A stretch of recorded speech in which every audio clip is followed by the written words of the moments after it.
Whether it's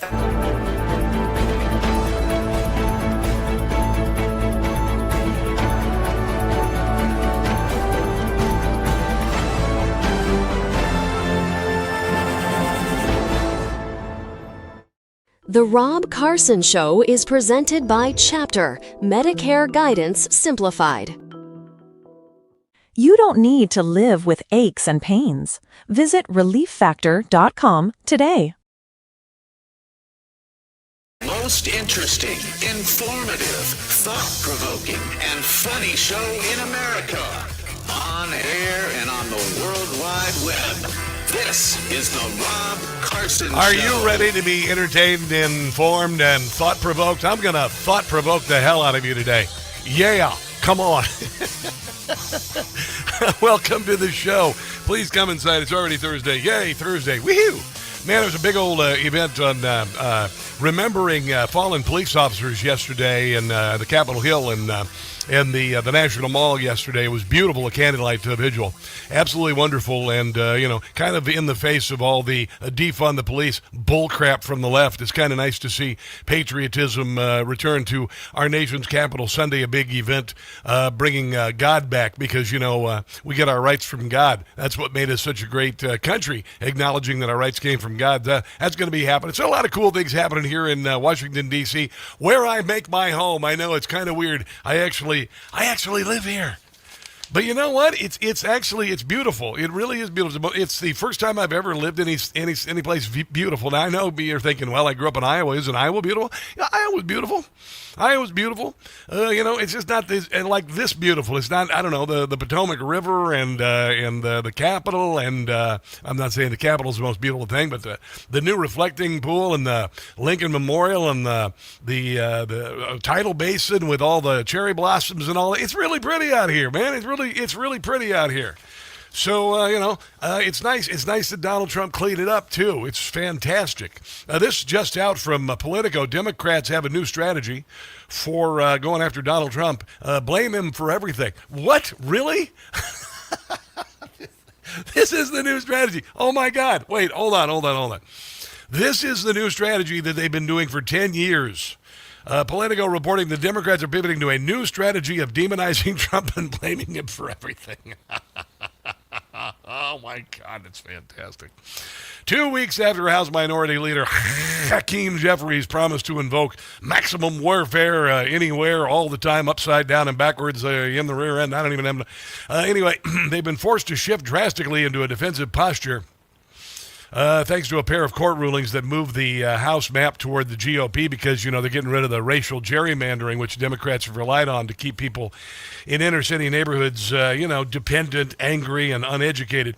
Now, with little to no chances to redistrict ahead of the November GOP gains possibly 10 favorable House seats or more, Democrats are stuck doing something they all know too well, blaming President Trump and hoping it will spur voters to turn out for them in the midterms. The party is arguing the Republicans' aggressive moves to dismantle black and Hispanic majority districts in the South will outrage voters of color. No, it's not going to, actually. It's an emancipation, actually.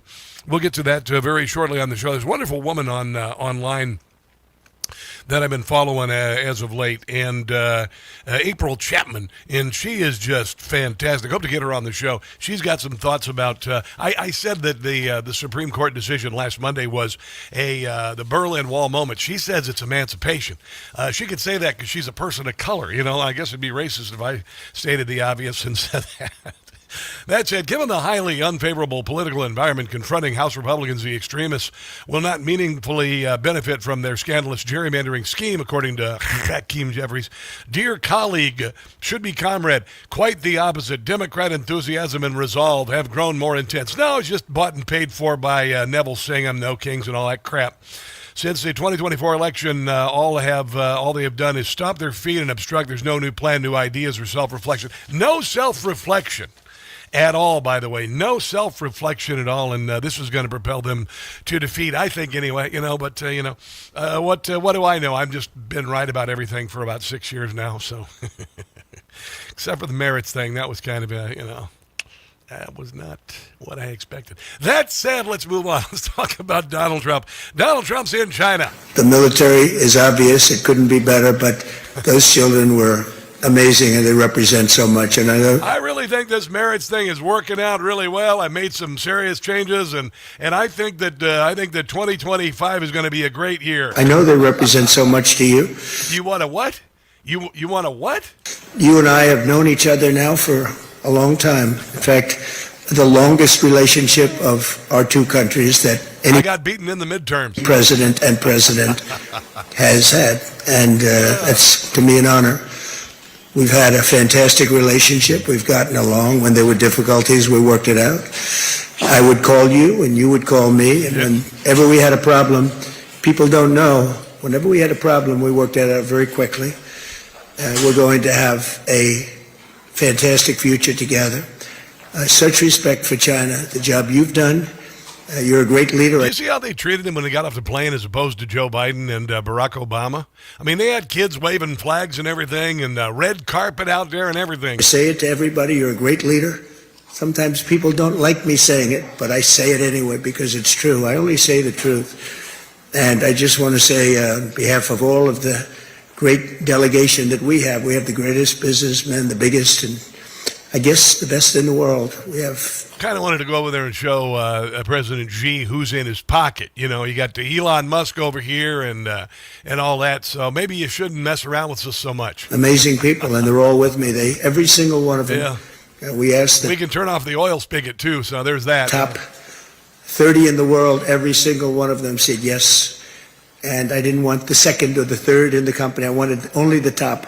And they're here today to pay respects to you. Yeah, you know, and this is it. This is about mutual respect.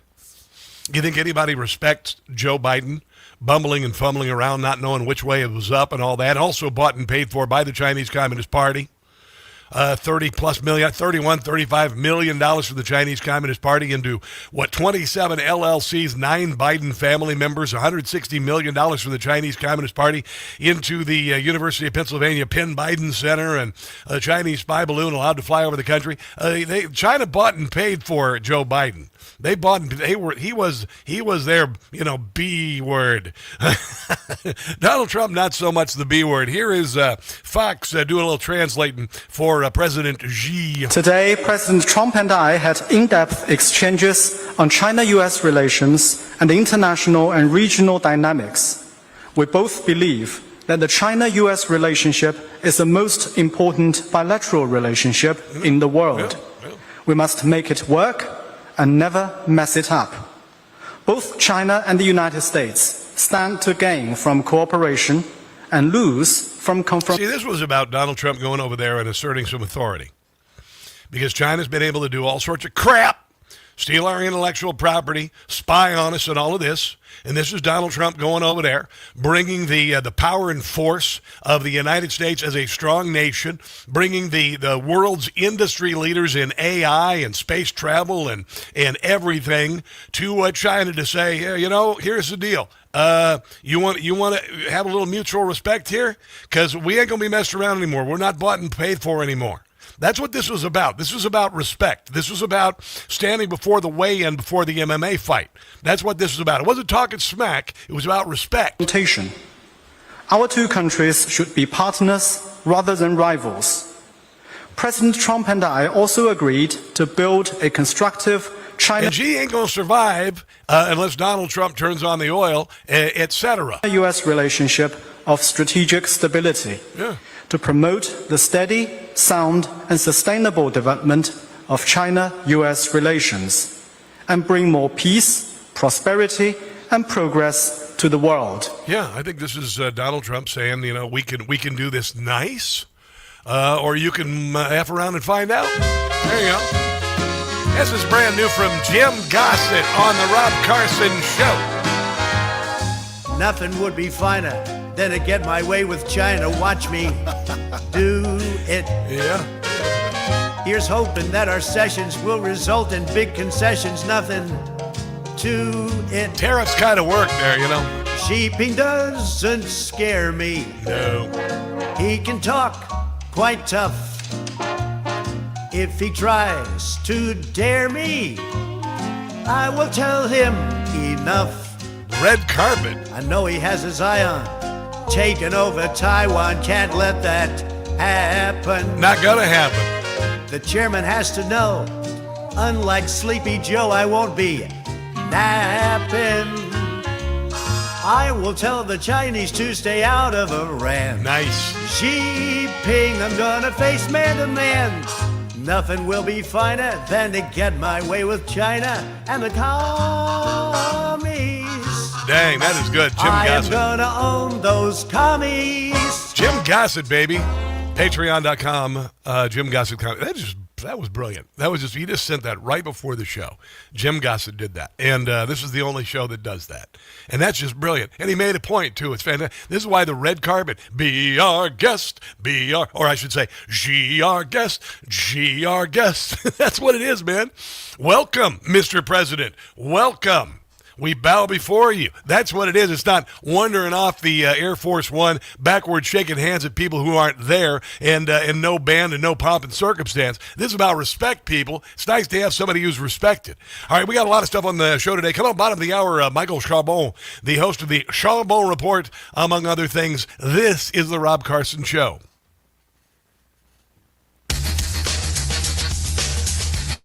Hey guys, it's Carson. If you are on Medicare or about to be, you could be overpaying right now and never know it. Here's why. Millions of seniors are in a plan that doesn't fit their needs. Because Medicare is complicated, many brokers just steer people into plans that pay them the most. That's absurd. That is so absurd, I decided to write a little slogan for it. Medicare sure ain't fair, and choosing a plan is a bear. Pick a plan with a broker if you dare, and you might end up with a scare. Okay, listen, it's a little rough.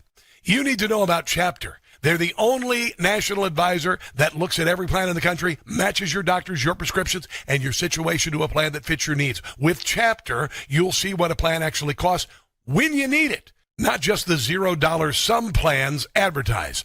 Your doctors are covered and your prescriptions are too. You'll have confidence you have the coverage you need. A call with Chapter is free, takes about 20 minutes. If you're turning 65 or already on Medicare, call 27 Medicare. Again, that's 27 MEDICARE. Call 27 Medicare today.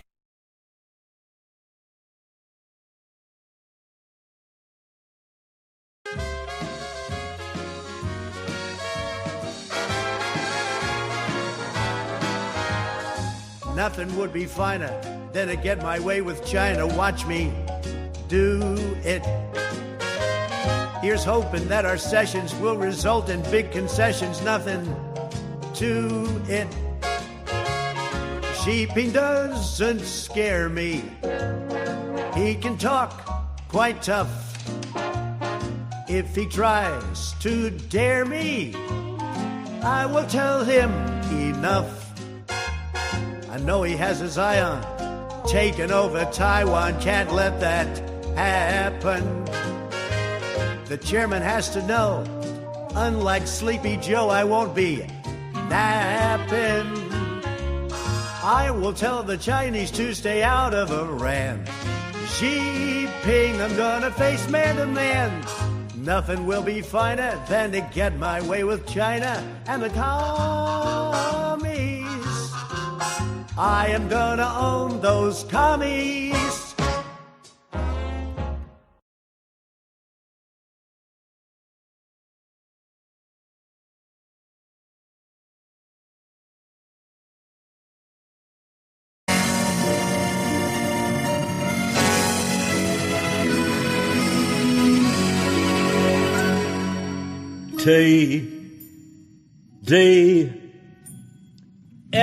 TDS, James Covell has TDS. Will I land in a psych ward? That is anybody's guess. It's for sure, I'm insane.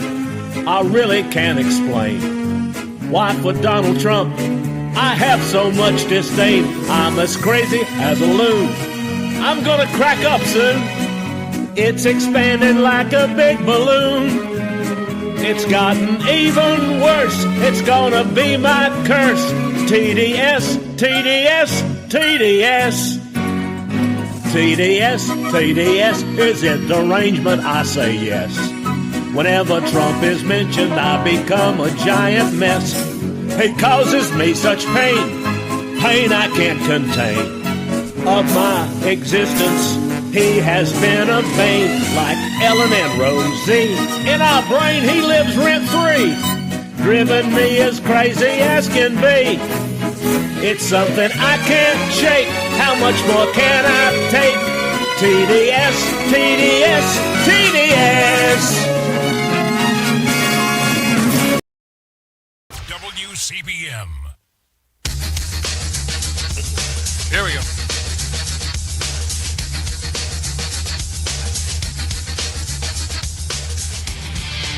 The Rob Carson Show podcast is everywhere. Go to newsmax.com/listen for details.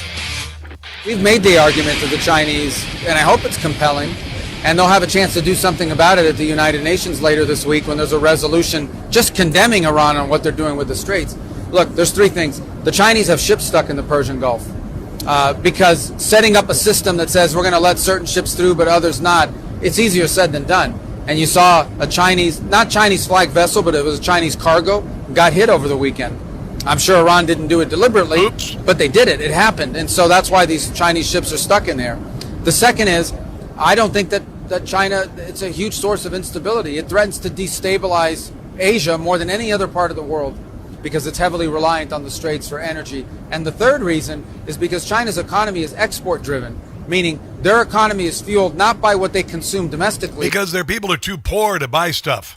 But by what they make and sell to other countries. Yeah. Well, if all the countries of the world economies are melting down because of this crisis in the Straits, they're going to be buying less Chinese product, and the Chinese exports are going to drop precipitously. So it's in their interest to resolve this. We hope to convince them to play a more active role in getting... How much do you suppose that China respected Joe Biden and the Biden administration and Barack Obama? Not one little bit. And let me use an analogy. Okay. Say, for instance, if you're dating, who are you going to respect more? Somebody who puts out on the first date, or somebody who makes you, doesn't cheapen themselves like that? I'm just honestly, that's kind of the way it is, right? Isn't it? Who are you going to respect more? Somebody who sleeps with you on the first date, or somebody who makes you work for it a little bit? Wait, that's not the best analogy. But Joe Biden immediately put out. Let's put it that way. It's like, oh, you want to try to fly the spy balloon over? Okay.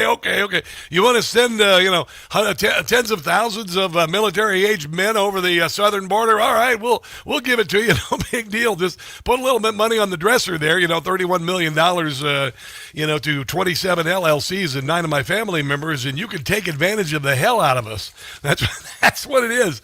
And here's Donald Trump saying, okay, well, here's the deal. We just shut down the Panama Canal, no longer under your control. Shutting down taking over the Straits of Hormuz, taking over Venezuela, so they're not getting you're not getting oil from them anymore. Cuba is falling apart, and you've got a lot of people working down in Cuba and whatnot, and you got a lot of people working in China and whatnot, and Donald Trump's the boss now. So there you go. You're not getting some of this anymore like you used to. And then we're also taking a lot of their manufacturing back here. Apple's starting to build phones here. We're starting to build chips here and everything. So China's got to play along, man. China's got to play along. It's kind of Chris Murphy, who is just awful. He puts the scum in scumbag or the bag in scumbag. I don't even know, but he's one of those things. But he's a scumbag, and he says, "Are you ready for this?" He's on with this. I don't know what this little fop is on MS Now. Chris Murphy says that Iran is actually 3 to 4 times more powerful now, that it has had its military eviscerated, its nuclear program eviscerated, its missile program eviscerated, and its entire navy sunk. And he says that Iran is more powerful now. Iran is 2 to 3 times more powerful today than they were when this war started. Everyone now has to come to Tehran. 2 to 3 times. Really thinks that? Really? Because that's just the dumbest thing ever. That's just like really, really stupid. It's like saying after Hitler commits suicide, oh yeah, the Third Reich is kicking butt. Well, I mean, everyone has to come to Tehran today to beg for their ships to be let out of... That's not true at all. That's not one bit true, Chris Murphy, who, by the way, said that the Operation Epic Fury was a disaster on day one. The Gulf, not small nations, big nations, right? The Chinese, the Indians, the Qataris have to show up to Iran. That's not true. It's not happening at all. Plead their case as to why their ships should be led through, and that's probably going to be how things work for the foreseeable future. And no, not at all. We've got a complete blockade of Iran. We're getting ready to pull the trigger and blow the snot out of them. So Iran was really a regional power. Why I say they are 2 or 3 times more powerful today is that is because you're high? By putting them in a position... Because you're a complete bleep hole? Where they could close the strait, we have now made them a global power. Now every country has to come to Iran. Oh, my God. Oh, my God. Oh, my God. Oh, what a despicable human being. Chris Murphy is the most despicable person in Congress, I swear. Even worse than Hakimi Jeffries. Oh boy, it's tough though with what's his name, the gargoyle with osteoporosis, Chuck Schumer. Yeah, ooh, it's pretty darn close. It's pretty darn close. Here's something a little bit more positive. We've got an energy secretary named Chris Wright, and he is putting the nail in the coffin of the lie of climate change. This is kind of cool. Listen to this, talking at the Cato Institute. We had an issue. What is one of the biggest problems in energy, right? We've created this cult of climate alarmism. Wow. That does 2 things. It scares kids. I speak at universities and high schools. It terrifies kids. And this is our energy secretary. It's chilled investment, and it's given big government politicians license to do the stuff they wanted to do anyway and justify it in the name of... Remember, they tried to mandate electric cars for all of us, and we said, screw you, man. We don't want electric cars. Climate change.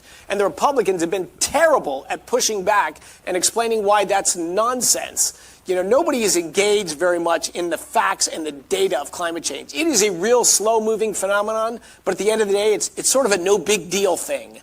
But it has been... Yeah, because if it were real and you thought the sea levels were rising and everything, why are so many Democrats buying homes on the ocean? All right. And by the way, in 1995, they said that basically New York, all the eastern seaboard beaches would be underwater. What's been done in the name of climate change is wildly... Everything they said was wrong. They said that all the ice would be off Mount Kilimanjaro. They said that all of the ice would be off the polar ice cap. Everything was wrong because they lied. Destructive and damaging. So one of my platforms, one of my goals is to... This is what happens after the years and the promises and all of that, and then the years catch up with you, and the promises that you made didn't come true. You know, it's kind of like a realization. Engage in that debate. Yeah. We put out a paper summarizing some of the things you don't often read about climate change from the Department of Energy. Travis played a key role in that. We needed to move quickly. We needed to wrestle some scientists together and make stuff happen. He dropped what he was doing, jumped into service, worked his butt off, and allowed us to get this thing going and made it happen. And then he could come right back out to productive employment and continue in this role. But thank you, and hats off to your willingness. Isn't it nice?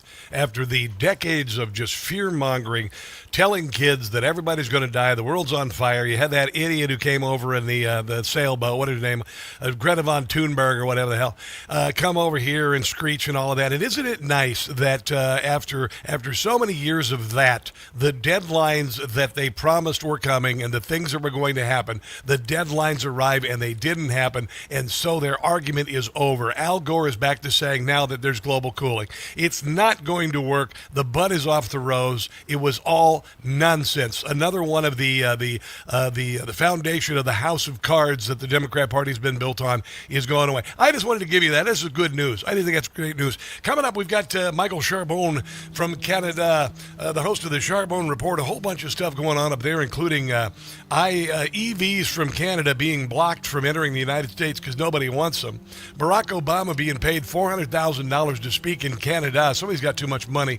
And a couple of surprises that I have for Michael Charbon coming up on this Thursday edition of the Rob Carson Show. Don't go anywhere.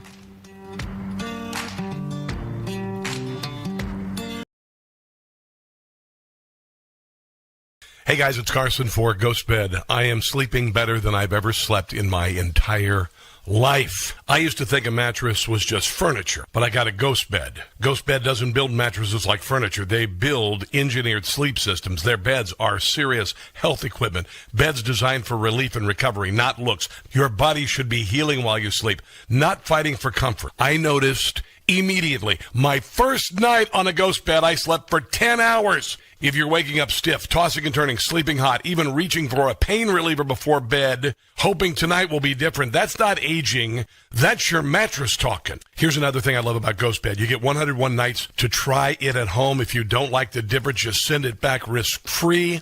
Ghost Bed is currently having their Memorial Day sale plus an extra 10% off for my audience. Go to ghostbed.com/Carson and use promo code Carson. Ghostbed.com/Carson. Promo code Carson for the sleep of a lifetime.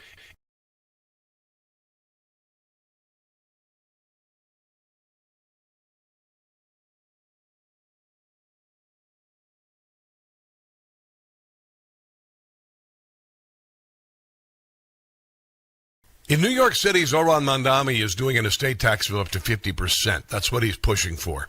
For families leaving behind a life's earnings, that's devastating.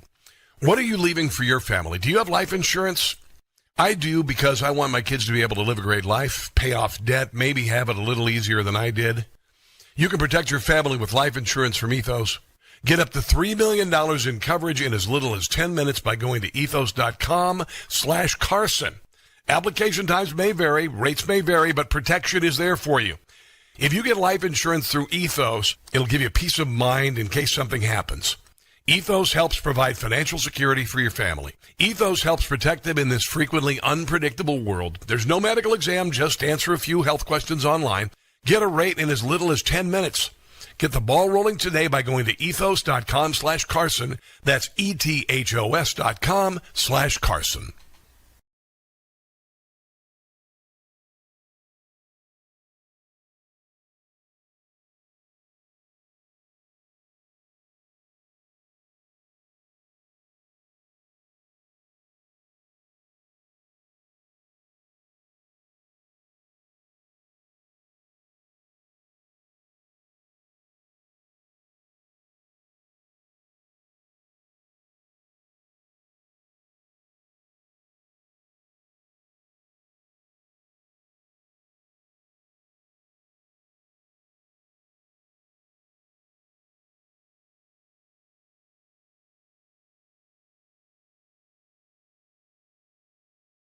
Hey guys, it's Rob Carson for Relief Factor. There's a reason why at my age I can still crush it at the gym, carry an armchair by myself, or do any home improvement project without pain during or after, and that's Relief Factor.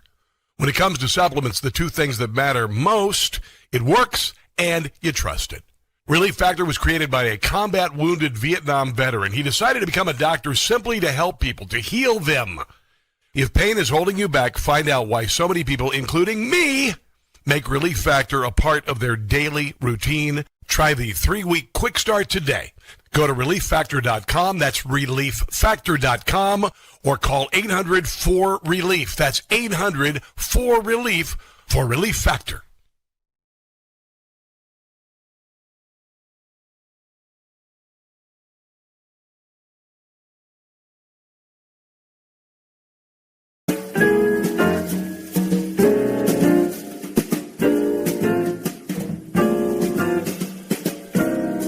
I always accentuate the positive, eliminate the negative, latch on to the affirmative. With me, there is no in between. State of the Union scored, approval rate, how it has soared. Democrats cannot afford to take me for granted anymore. Inflation's low, employment's high. The Dow Jones, it is headed for the sky. Borders secure, illegals aren't jetting in. That's why I accentuate the positive, eliminate eliminate the negative. Latch on to the affirmative. With me there is no in between.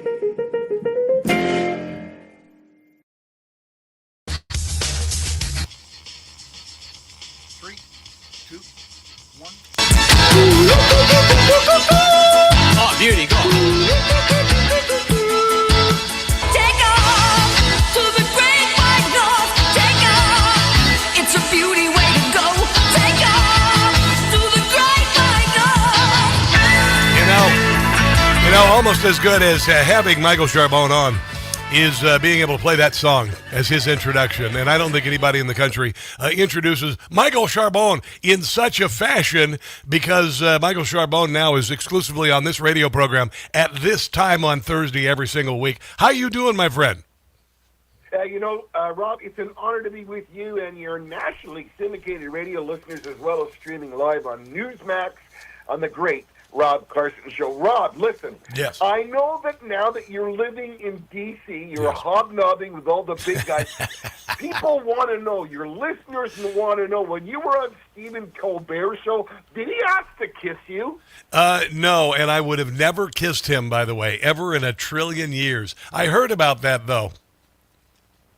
Well, he's been told, CBS told him, like his last show is on May 21st, so in a couple of days.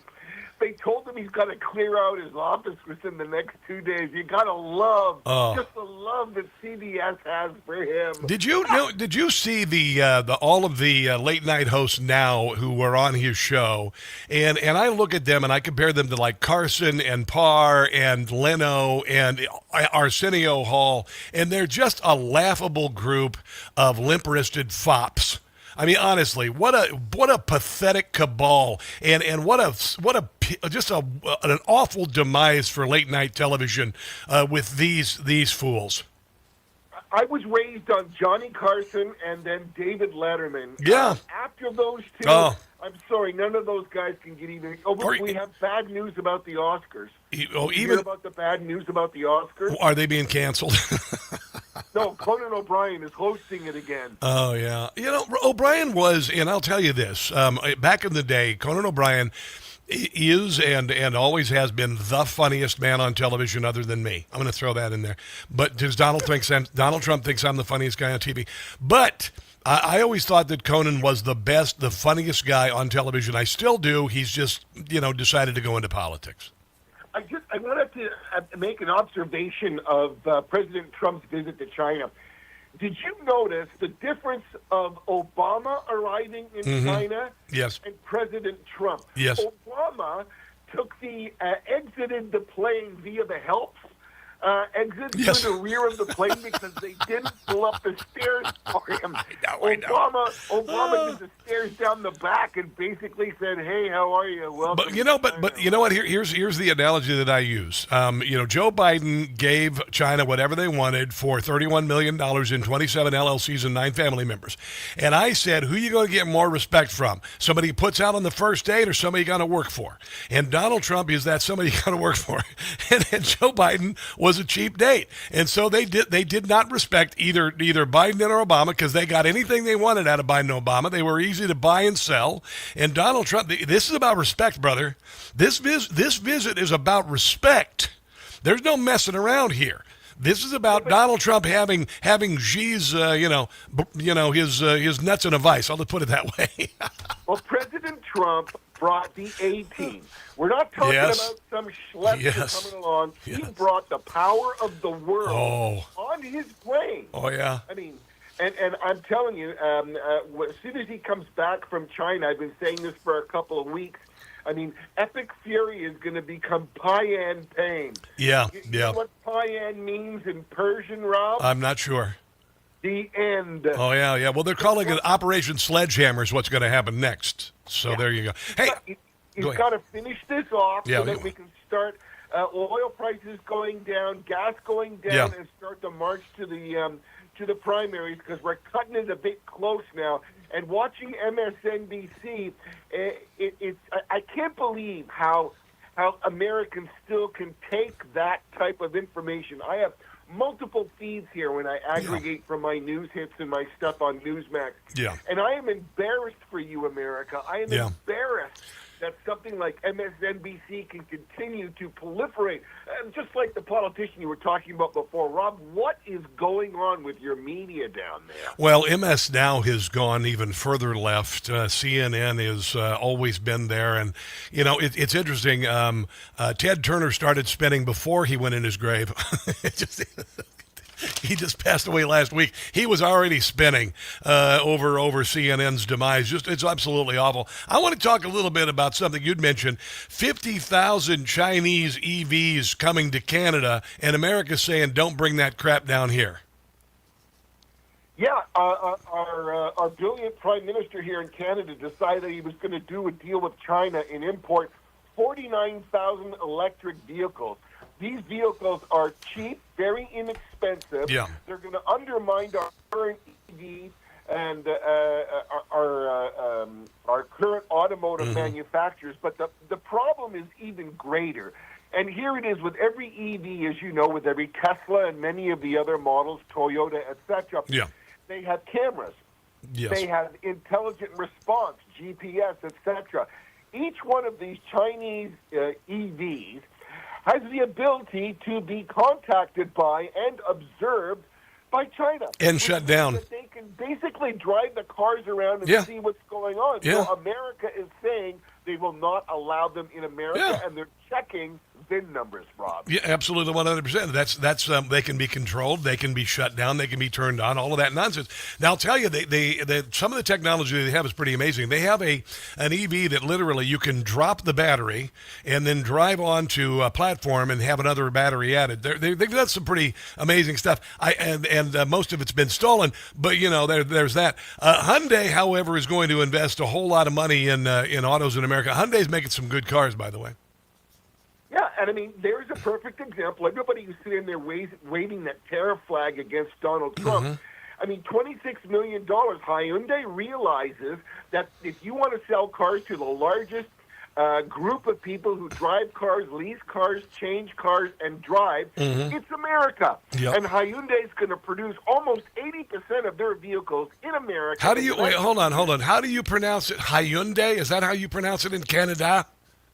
Yeah, Hyundai. How do you pronounce it? Hyundai, man. You probably like we always call them Jaguars, but now the British, it's a Jaguar. It's a Jaguar. Really? Now it's a Jaguar. Jaguar. It's Jaguar. Jaguar. Oh, God, it's like dog and dog and hoagie. We don't do hoagie. We do Subways up here. You do Subways up there. Well, I got to tell you, we got more to cover on the other side of the break here, including Obama getting $400,000 to speak in Canada. I got some interesting audio from a guy named Jerry Rath who says that the Trump administration's working with Alberta with regard to secession. So I'm going to want your thoughts on that. And then also, you told me about a guy in Canada who pulled a police car with his manhood. So we're going to... He's not from Canada, but it was his manhood. I think it was a good workout regime. We'll talk about it. Yeah, I don't think I'm going to be doing that at Planet Fitness anytime soon. Let's take a break and come back. This is the Rob Carson Show.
In Harford County.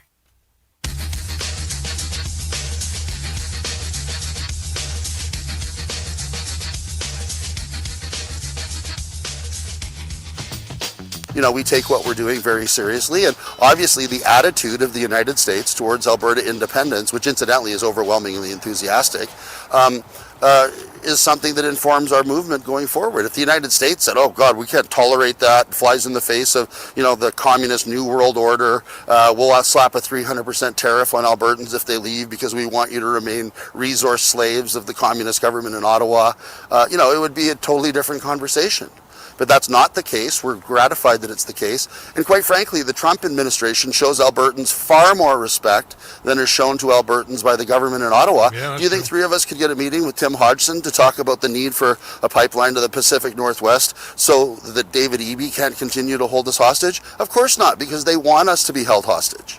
So, you know, so I understand that there are Canadians that are upset, especially in Ontario, that when Alberta leaves, that Ontarians for the first time in their lives are going to have to pay their own bills and pay the bills of the Maritimes that we've been paying for years. I understand that's upsetting to people, but they need to understand that Albertans are done. We're leaving. That is Jerry Reff. He's an attorney who's been apparently working with the Trump administration, or at least having an open dialogue about the possibility of Alberta leaving Canada. And you know, I'm going to use this kind of analogy because I'm most recently divorced. When she decides to leave, there's no turning back, Michael Charbon.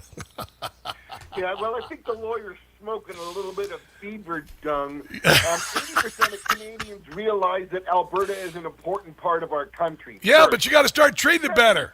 Wait a second, 70%. Treat it right if she's going to leave. 70% of Albertans don't want to leave the country. Let's understand. Somebody read the book of the author of the deal, or the premise of the deal that Donald Trump wrote, and the deal is this. You threaten you're going to leave, you stand up, you jump up and down, you scream a little bit, and everybody goes, oh my goodness. Yes, they were done wrong because the Liberals under Trudeau screwed them with the carbon tax. But come on, they're not leaving Canada. Everybody take a pill, for God's sake. All right, well, I'll stop looking at Zillow for homes in Alberta then. You know, I would never live in that place. It's too damn cold up there, bro. I could never live in Canada. That's why we're hardy. You've got to be hardy. That's why we have. Well, what explains Justin Trudeau then? Well, he's an exception to the rule. We're not quite sure who his daddy was. Not that we would say. I mean, you know, Fidel Castro and don't forget when Margaret Trudeau. The Stones. Is he still dating Katy Perry, for God's sake? Does she not know he's gay? I mean, something what?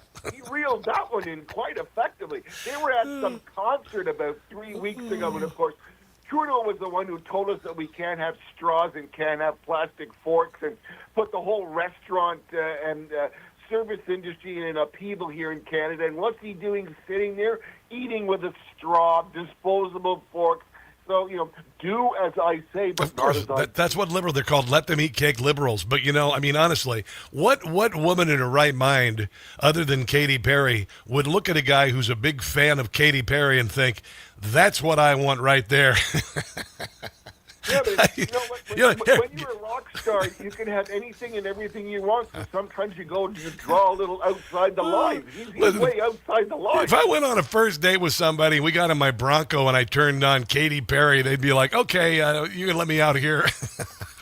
Really? Yeah, because you had to go and get your feet nail polish retouched. By the way, and my Bronco would reject that music. He wouldn't even play that music. His name's Buck, by the way. If I tried to play Katy Perry in my truck, it would shut down the engine and everything. It'd be like, no, we're not going to play that. We're not going to turn some Zeppelin on or give me something good here. Speaking of certain things still exist. Speaking of emasculated men, Barack Obama paid $400,000 for a speech in Canada. What's this all about? Yeah, and he came here to talk about Canadian and U.S. relations and democracy. The guy who created Russia, and had one of the most subversive governments in the United States. Yeah. And he's coming to talk to us about democracy. I know. And they paid him $400,000. Wow. I tell you, that life is good. Yeah, it's not Canadian money, is it? Because then that's like half as much as American dollar. Yeah, that's very nice of you to comment like that. Your buck is Can we have it in American dollars? An American dollar is $1 for you. If I come to see you, I'm going to bring my own coffee. Hey, this is Barack Obama. Hey, I want $400,000, but it's got to be American money. I don't want that Canadian money. You got them quarters that look exactly like American quarters, but I want some real. Sorry. Yes, it's $400,000 American. Gotcha. Did you know that all the NHL players are paid in American money? Are they? So are all baseball players. Are they? Now, what's going on with the Stanley Cup playoffs? I haven't even been paying attention. Well, you know what? The last Canadian team, the Montreal Canadiens, are tied with the Buffalo Sabres. I got to tell you, Montreal Canadiens are the arch enemies of the Toronto Maple Leafs. I'm a Toronto Maple Leafs fan, born and bred.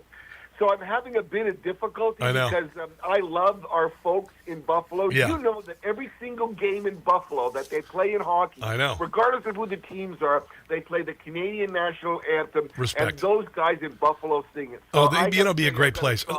I've seen a bunch of games here in D.C., and it's marvelous. The hockey games are just amazing here. I can imagine they are outstanding in Buffalo. I mean that in all sincerity. Finally, I want to talk about you said a guy named John Stevenson, 50-year-old martial arts expert in Halifax, West Yorkshire, up there in Canada. Tell everybody what he did. England. Where? It's England. In England. Okay, go ahead. So he took a 2-ton French police car and he pulled it 131 feet down a residential street, set himself on fire, and guess how he was pulling it, Rob? Go ahead. He attached it to his male phallus. To his member. And pulled it while he was on fire. Man, if somebody called 911 right about then, it could be devastating. Can you imagine what his girlfriend does for fun? Oh, my God. There are other ways to make it longer. What? There, I'll tell you. Well, we'll end this. We will end this conversation. I've never done anything like that. I've never tried to lift anything. I use my arms and legs. I don't know if there's any amount of strength training that's going to make that stronger. What? That would be the last thing I would want to pull anything. I mean, the whole point. Yes. I don't know. Yeah, exactly. All right, we got to run, Michael. Tell everybody where they can find all your great work, bro. On that note, you can see me on Newsmax every Sunday on the John Glasgow Show. I'm also on michaelacharbon.com, and I'm on, everywhere else. All right. And the Rob Carson Show. I love you, brother. Take care of you, bro. Let's take a break and come back. This is the Rob Carson Show.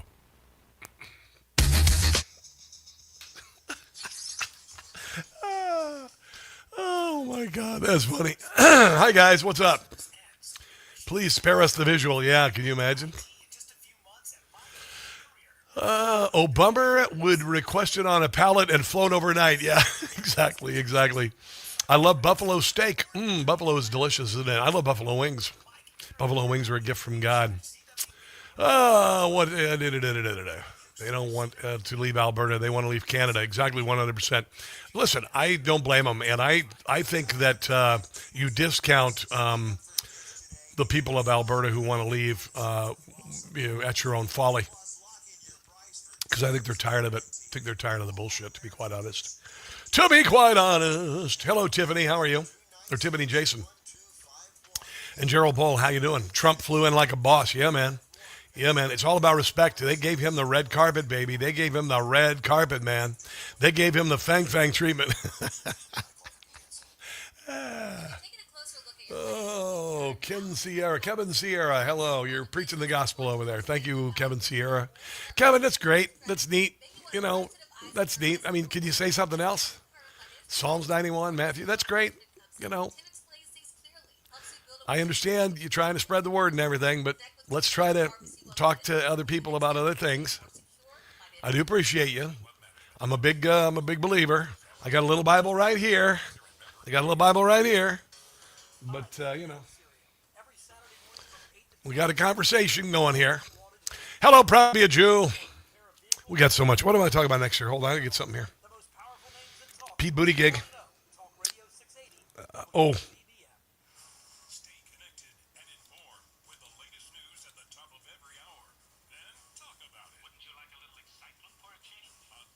Okay.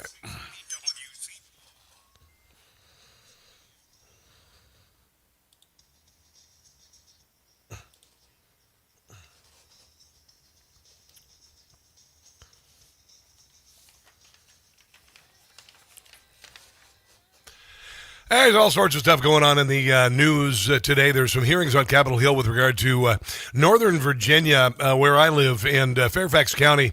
There's a guy named Steve Descano who is the county attorney, and he has let a bunch of murderers go, and consequently 75% of the murders in this area are committed by illegal aliens, and there is a hearing going on in Capitol Hill, and it turns out that 20% of Fairfax County residents could be deported. The first step would be to give up on the mass deportation fantasy. About 1 in 5 Fairfax residents is someone who could be deported or who lives with them. It would destroy neighborhoods, rip Americans away from their spouses, parents, friends, families, customers, employees, employers. Yeah, what would happen if you're in Mexico and you're illegal as an American, and 10 years down the road they find out that you're illegally there? They would say, hasta la vista. Hasta la vista. Here's Jim Jordan talking about this Steve Descano guy they are investigating here. Take another example. Marvin Morales Ortiz had this long rap sheet, but on September 12, 2025, he's arrested for malicious assault and brandishing a gun. Mr. Descano says, we're not going to prosecute this guy. Sheriff Kincaid says, we're not going to honor the detainer. What happened? And they release him on December 16th, 2025. Yeah. And what happens on December 17th, 2025? You kill someone. That's the consequences of this dumb, stupid, crazy policy. Hey, by the way, that county attorney Descano is under investigation by the feds, and he should be.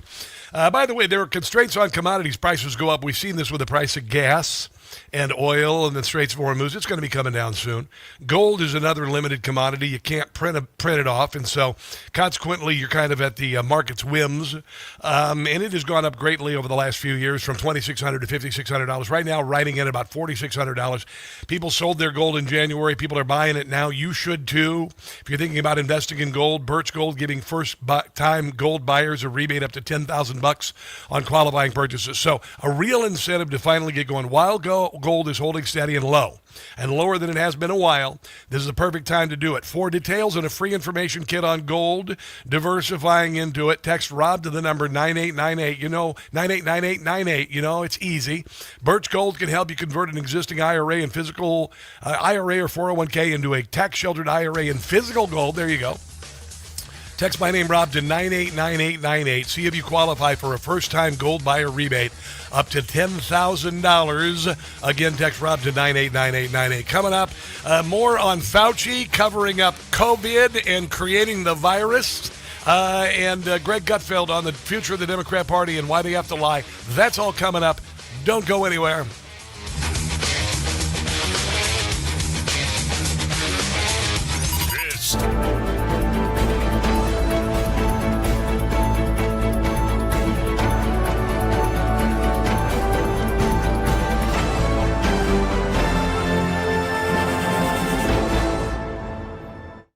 The Rob Carson Show is presented by Chapter, Medicare Guidance Simplified. You don't need to live with aches and pains. Visit relieffactor.com today. Confucius in his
now. You are about to hear the most interesting, informative, thought-provoking, and funny show in America. On air and on the World Wide Web. This is the Rob Carson Show. This is the Rob Carson Show, hour number 2 of the show today on a Thursday. It's already Thursday, can you believe it? It's the 14th of May, for goodness sake. It's already halfway through the month of May. Oh my gosh, coming up, bottom of the hour. Adam Guillette, president of Accuracy and Media, going to be talking about the Southern Poverty Law Center.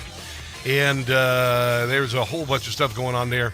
Southern Poverty Law Center was, basically paid a bunch of KKK members and radical extremist white supremacist groups to foment white supremacy, even though it wasn't happening. And then, of course, Joe Biden and Barack Obama said that, white supremacy is the biggest threat. It was all a psyop, 12 years of psyop, starting in 2014, saying that racism was rising. And then, of course, we went into Ferguson, which was a psyop. And, of course, George Floyd was a psyop, and the burning of and sacking of our country in an election year. All a psyop to foment racism that wasn't there and make us feel terrible about living in our country. And I don't, not one little bit. I'm quite proud of my country, to be quite honest. I think it's an amazing place to live. And I consider myself to be blessed to live here.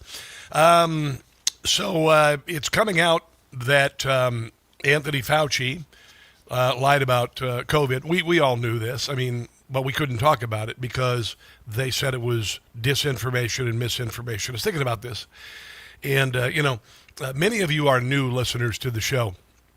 And I hope you forgive me, because sometimes I forget, because I have many people who've been listening since day one. We signed on about 6 years ago, a little bit before, with a syndicated radio program, and then started streaming about a year and a half ago, video and all this. And a lot of times we have newer listeners, but I was preaching about this, and really perturbed me that they called what I thought disinformation and misinformation. It was Stalinistic. They said that it was anyone who disagrees with the government, essentially it was disinformation. There was a term used by Joseph Stalin in 1923. They dug it out and they called our opinions disinformation and misinformation. And some people gobbled it up, and I did not. I fought every bit of the way on it. And, I lost my social media following. I lost my Facebook page. Never been able to monetize on any of them, really. Trying to monetize on Instagram and YouTube now, but it's been a long time coming, because I was censored and shadow banned. And then, of course, Elon Musk bought Twitter, saved free speech. That said, we all endured COVID in real time. Many of us had our businesses shut down. I remember the day they told us that you couldn't go to church. And I went, oh boy, we have crossed into new territory. When the government says you can't go to church, I'm like, oh buddy. And it was all bullcrap. It was all absolute bullcrap. It was a virus that was paid for by the United States government. Anthony Fauci has always been this little weasel. He was involved in the AIDS crisis, and he was the guy who said that AZT was what you should use. Turns out AZT was devastatingly unhealthy. But like with Anthony Fauci, he said you got to take a vaccine that doesn't work, and he said that doctors. I remember this also. I remember the oddness of a doctor saying, hey, I got to tell you, I'm having a lot of luck with hydroxychloroquine and ivermectin, and then the word went out that doctors could not do any of that, and you could not get ivermectin and hydroxychloroquine. They were safe as aspirin, for God's sake. Okay, safe as aspirin, for God's sake, and they called it a horse dewormer and all this, and it was actually effective, but but it was cheap. That was the problem. It was really, really cheap. It was like there were songs that are in the public domain you can use, like classical music. A lot of times they use classical music in movies because it's public domain. It's 400 years old, or the song "Happy Birthday." All right, it's cheap. You don't have to pay any royalties on it, but vaccines cost a lot of money. And that's really what it was. I remember, the former CDC director, Robert, can't remember his name. He said there was a perverse incentive to diagnose COVID. There was a perverse incentive. You know what it was? It was money. Duh. Robert Redfield, he said that. I remember that. I remember when he said it. It was like 2019. I said, perverse incentive, Robert Redfield saying, it's about the money, it's about the money. It was always about the money. And they lied to us about every damn thing. And I don't like being told that I can't have an opinion on something. Bull crap. and it has been a sliver in my foot ever since. Jesse Waters was talking about this last night. Anthony Fauci was paying for gain of function at the Wuhan Institute of Virology. There's no doubt about it anymore. There's some, obviously, testimony yesterday on Capitol Hill with a whistleblower about this, but they even actually war-gamed it. They war-gamed it in 2015. Intelligence community leaders and senior analysts downplayed the possibility that the COVID pandemic originated as a result of a lab incident. Dr. Fauci's role in the cover-up was intentional. But the cover-up didn't start in 2020. It started in 2015 Really? when Fauci had his own scientists change the rules. So why was it released in 2020, the election year, and never mind? he could keep funding gain-of-function research, the kind that was happening in Wuhan. Fast forward 4 years, October 2019, the CDC, Johnson & Johnson, and the former number 2 at the CIA teamed up with Bill Gates' foundation and the World Economic Forum to war game a fake coronavirus pandemic. Yeah. Just for fun. Yeah. This was a coronavirus pandemic tabletop exercise, curiously similar to the events that played out during the COVID-19 pandemic. And it was attended by Dr. Fauci and individuals with IC ties like former DNI Avril Haines. He bought and paid for genocide. That's it. I'm going to say it. I said it on social media today. He bought and paid for a genocide. Anthony Fauci is going to have to pay for this. People are going to have to pay for this. Here's actually from the simulation they created. CAPS is a serious respiratory disease. More than half of the recognized cases have required hospital care, creating a huge strain on healthcare systems. A lot like the fatality rate sound a lot like COVID. Is about 10%. Wow. Even so, some people only exhibit mild flu-like symptoms, not requiring treatment in a hospital. Alarmingly, those people are able to walk around and spread the virus, not realizing they are doing so. Even worse, international travelers have been arriving at their destinations symptom-free, but within a matter of hours, becoming ill.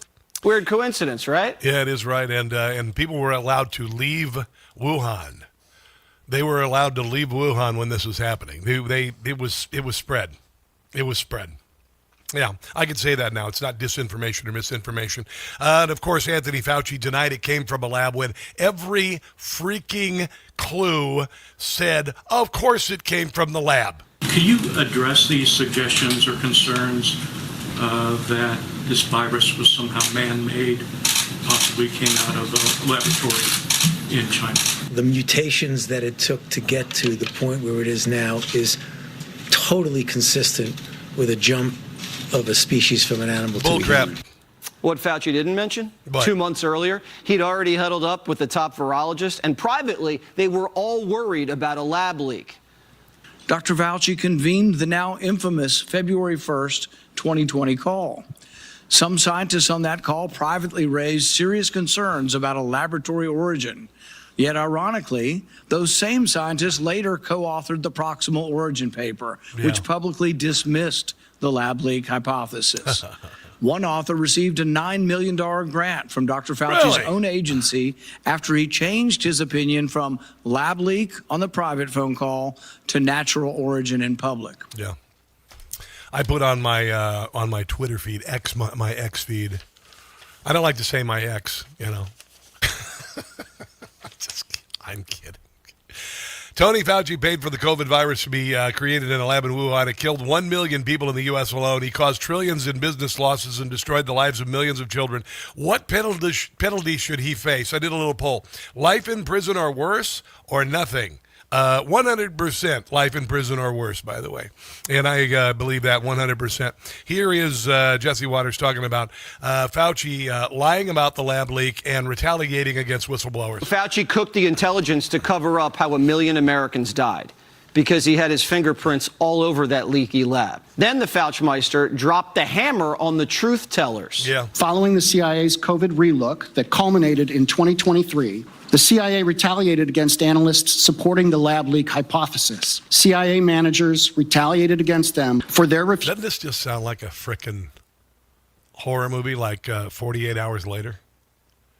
Right? I mean, doesn't this just sound like an evil movie plot? But it's real. refusal to agree with management's middle of the night, anonymous rewrite of the analysis, which changed the assessment to a non-call judgment. Yeah. So they said, oh no, it's not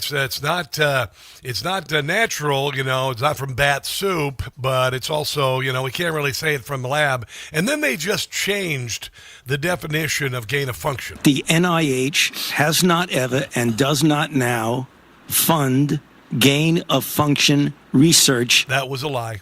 In the Wuhan Institute.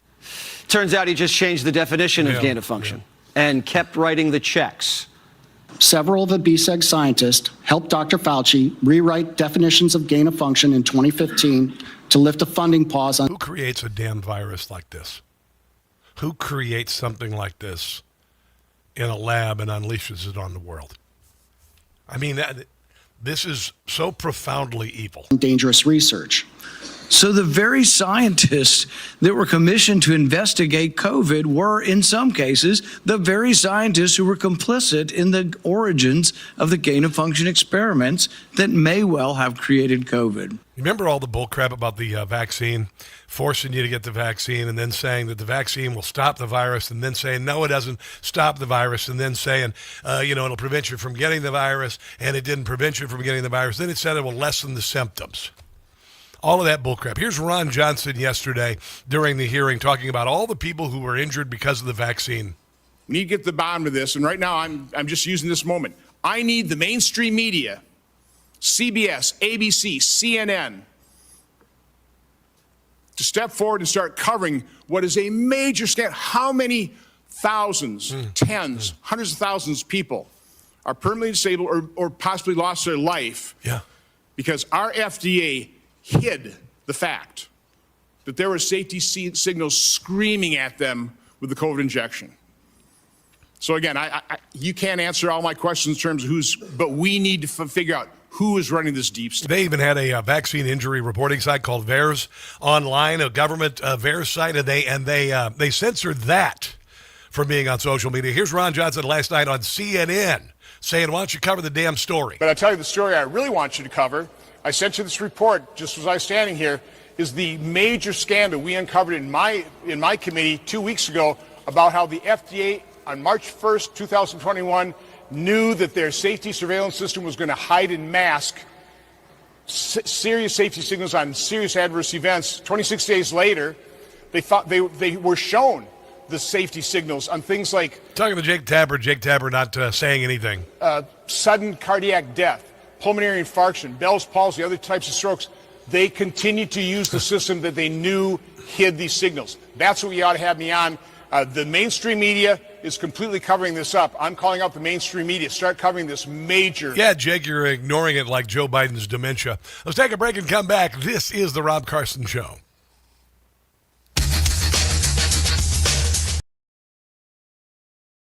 Hey, guys, it's Carson. You know my signature phrase, don't catch the stupid. When it comes to Medicare, that's easier said than done. Medicare is overly complex with thousands of plans, hidden gotchas in the fine print, and rules nobody really explains to you. Many people just pick something and hope for the best. That's why you need to know about Chapter. They're the only advisor that looks at every plan in the country, matches your doctors, your prescriptions, and your situation to a plan that fits your needs. When your call with Chapter is done, you know your doctors are covered. Your prescriptions are matched, and you go from, I hope I did this right, to, I know I did. That, my friends, is peace of mind. A call with Chapter is free for my audience, and there's no pressure to sign up. Call Chapter today. Here's the number, 27 Medicare. That's 27 MEDICARE. 27 Medicare for Chapter. No pressure. What's your excuse? Call 27 Medicare and don't catch the stupid yourself. Call 27 Medicare today.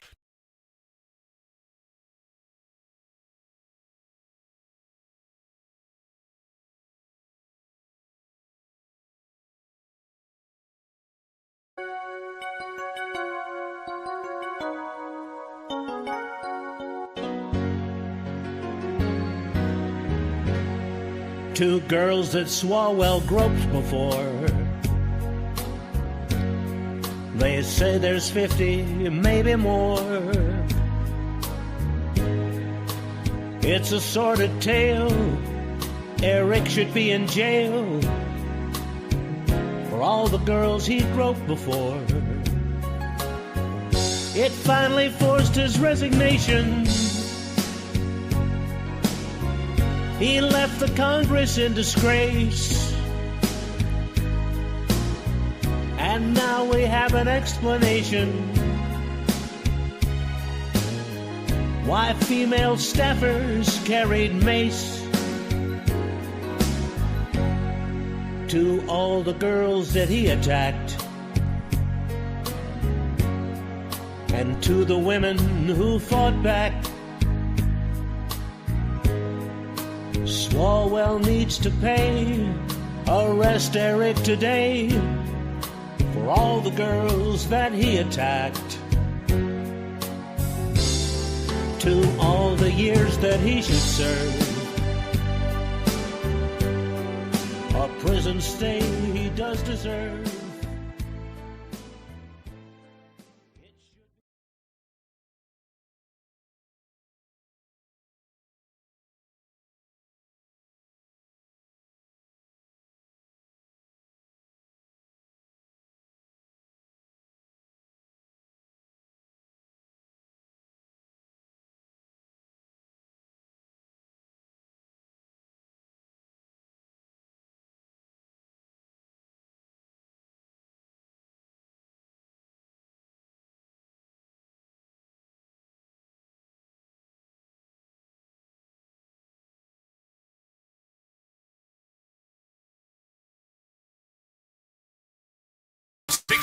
WCVM.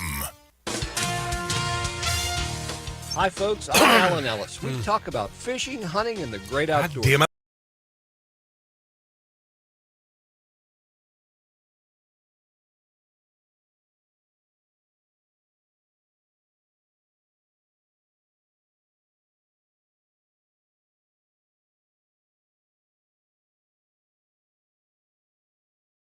CBM and 99.9 FM in Harford County. Got some boom boom here. Come on, baby.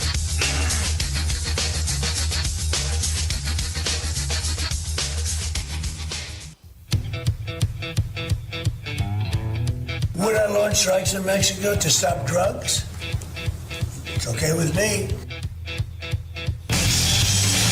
Boom, boom, boom, boom. Bang, bang, bang, bang. Boom, boom, boom, boom.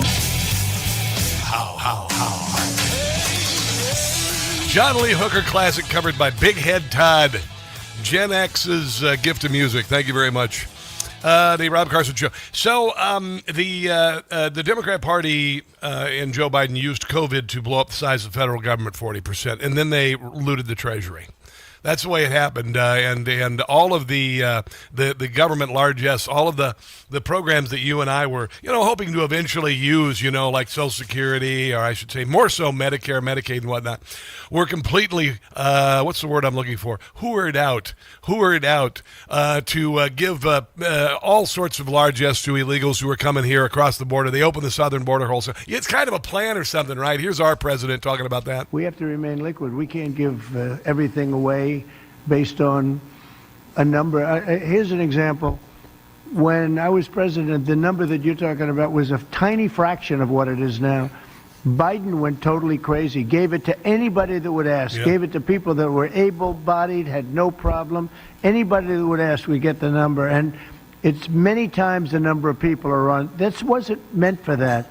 It was meant for people that had real problems. In many cases, people that were down and out, people that could be saved. It wasn't meant for people that could do whatever they want. The people that say, "Well, I don't think I'll work." When I was out of work a few years ago, and I was, and I debated sharing this on the air, but I think that I'm here to witness to you in many ways. And like 7 years ago, I had to go on food stamps, and it was embarrassing for me to admit it because this is how you are. You don't want to go ask the government for help. There's shame involved in it, and at least that's the way it is. I'm not saying there should be, but that's just the way it is. It's just the way it is. And I had to do it, and I discovered a lot. I discovered you eat better on food stamps than you do without them.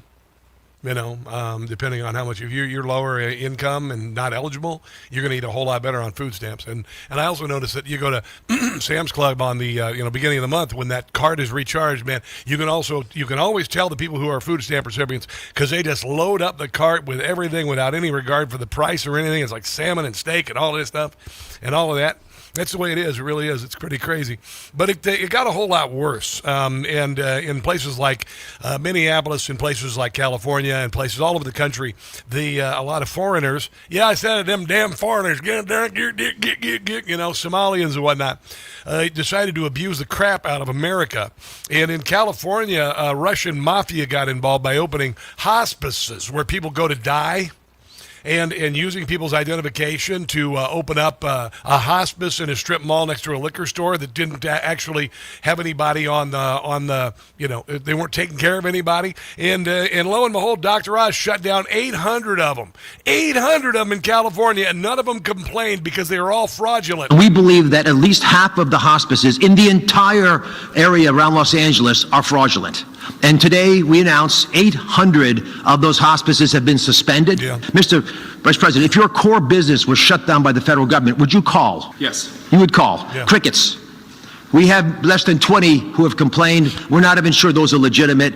800 hospices shut down, and we're not hearing much. Yeah, and it was our money. It was our money. Here's J.D. Vance on what he's doing with California. First, we're announcing that the federal government is deferring $1.3 billion in Medicaid reimbursements from the state of California. And the simple reason is because the state of California has not taken fraud very seriously. Yeah. Also, the state of Minnesota has not taken fraud seriously, and I'm hoping and praying, actually, that Tim Roots, the governor, gets perp walked from the governor's mansion and thrown in jail for life. We've certainly seen reports of, for example, Gavin Newsom in California or Tim Walz in Minnesota getting these reports that there were fraudulent activities happening in their states and then looking the other way.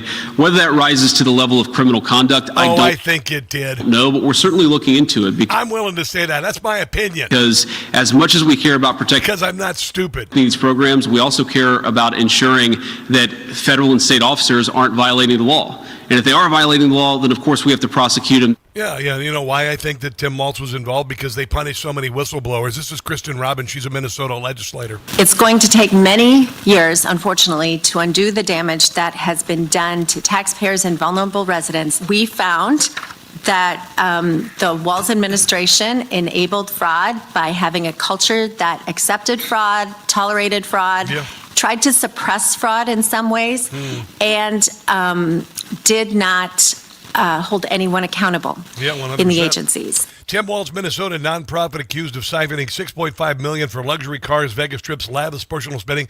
So-called crime prevention nonprofit that alleged looted $6.5 million in taxpayer-funded charitable assets to bankroll luxury cars, Vegas getaways, child support payments, and the founder's personal for-profit business. Ilhan Omar's sister is being implicated in another fraud scandal. Hopefully, she will be denaturalized and deported penniless back to the meth lab trailer park of the entire world, which of course is Somalia. But J.D. Vance is coming off the top rope with a folding chair, and eventually politicians are going to have to be imprisoned. They're going to have to be imprisoned for it. It's got to send a powerful signal. These are crazy times, amazing times as well.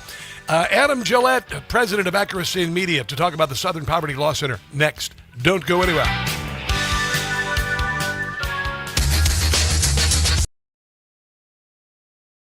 For 250 years, Americans have believed in one powerful idea, that we were meant to live free to work hard, free to move, free to enjoy life without being held back. But if everyday aches and pains are slowing you down, might be time to declare your independence from pain. I did with Relief Factor. That's how I'm able to crush it at the gym every day. Thank you very much. Relief Factor is a 100% drug-free, research-based formula designed to help your body fight inflammation, one of the root causes of pain. It's not a quick fix or a temporary mask. It works from the inside out, at the source. Relief Factor was created so people could get back to living life on their terms, walking, working, exercising, and enjoying the moments that matter. This year, as we celebrate 250 years of American independence, take a stand for your own freedom. Declare your independence from pain. Try Relief Factor today for just $19 $19.95. Your 3-week quick start is ready for you. Visit relieffactor.com or call 800-4RELIEF.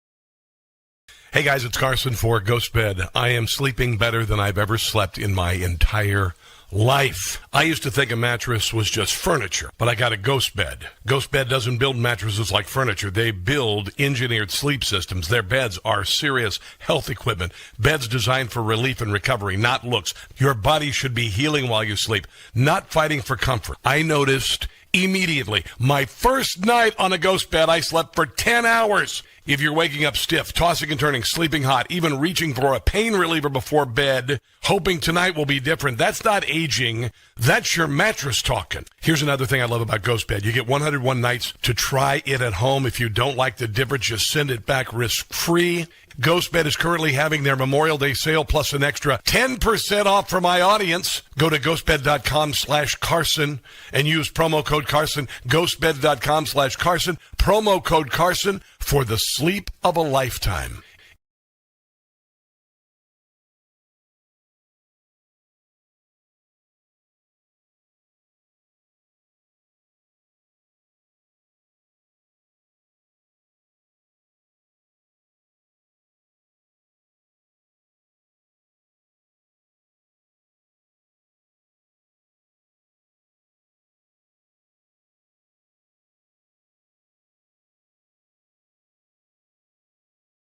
In New York City, Zoran Mandami is doing an estate tax of up to 50%. That's what he's pushing for. For families leaving behind a life's earnings, that's devastating. What are you leaving for your family? Do you have life insurance? I do, because I want my kids to be able to live a great life, pay off debt, maybe have it a little easier than I did. You can protect your family with life insurance from Ethos. Get up to $3 million in coverage in as little as 10 minutes by going to ethos.com/Carson. Application times may vary, rates may vary, but protection is there for you. If you get life insurance through Ethos, it'll give you peace of mind in case something happens. Ethos helps provide financial security for your family. Ethos helps protect them in this frequently unpredictable world. There's no medical exam, just answer a few health questions online. Get a rate in as little as 10 minutes. Get the ball rolling today by going to ethos.com/Carson. That's ethos.com/Carson.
Kill it.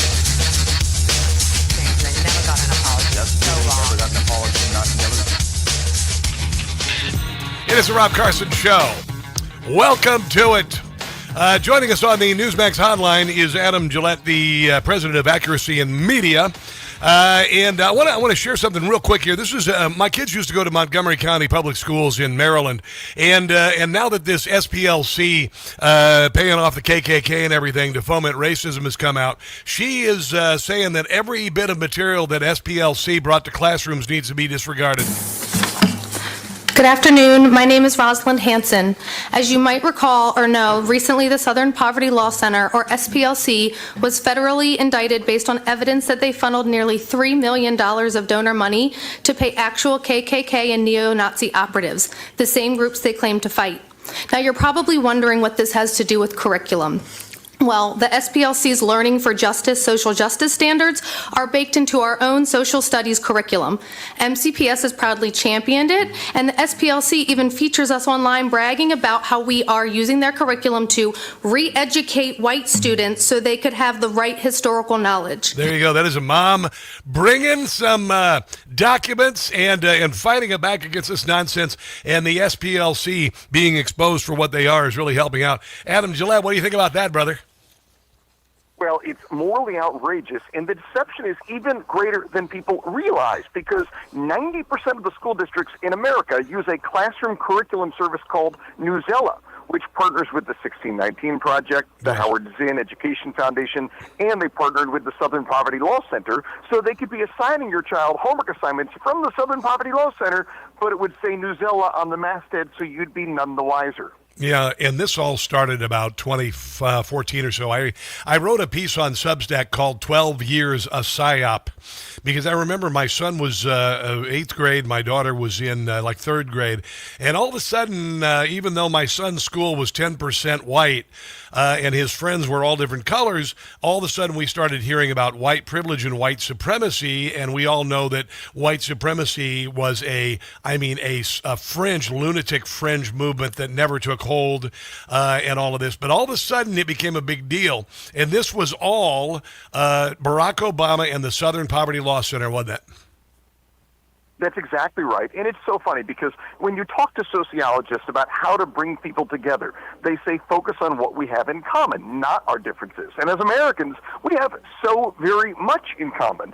But these identity politics radicals who run K-12 education only want to hyper-focus on our differences, hyper-focus on telling some children that they are oppressors and they have to opine for the sins of their ancestors, and telling other students that they're oppressed and the world's against them. Both of them are terrifying ideas to put in the mind of a child. I don't know what's worse. But you know, a lot of adults fell for it too. I mean, a lot of adults. I lost many friends when I challenged and I said Black Lives Matter, or even if you said all lives matter. Can you believe that, Adam? They said that you cannot say all lives matter. If you do, you're a racist. It was a frickin' brainwashing, not only of children, but of adults who gobbled it up, feeling guilty for being born the way they are. At midlife, all of a sudden I should hate myself because I'm white, or whatever you consider white to be.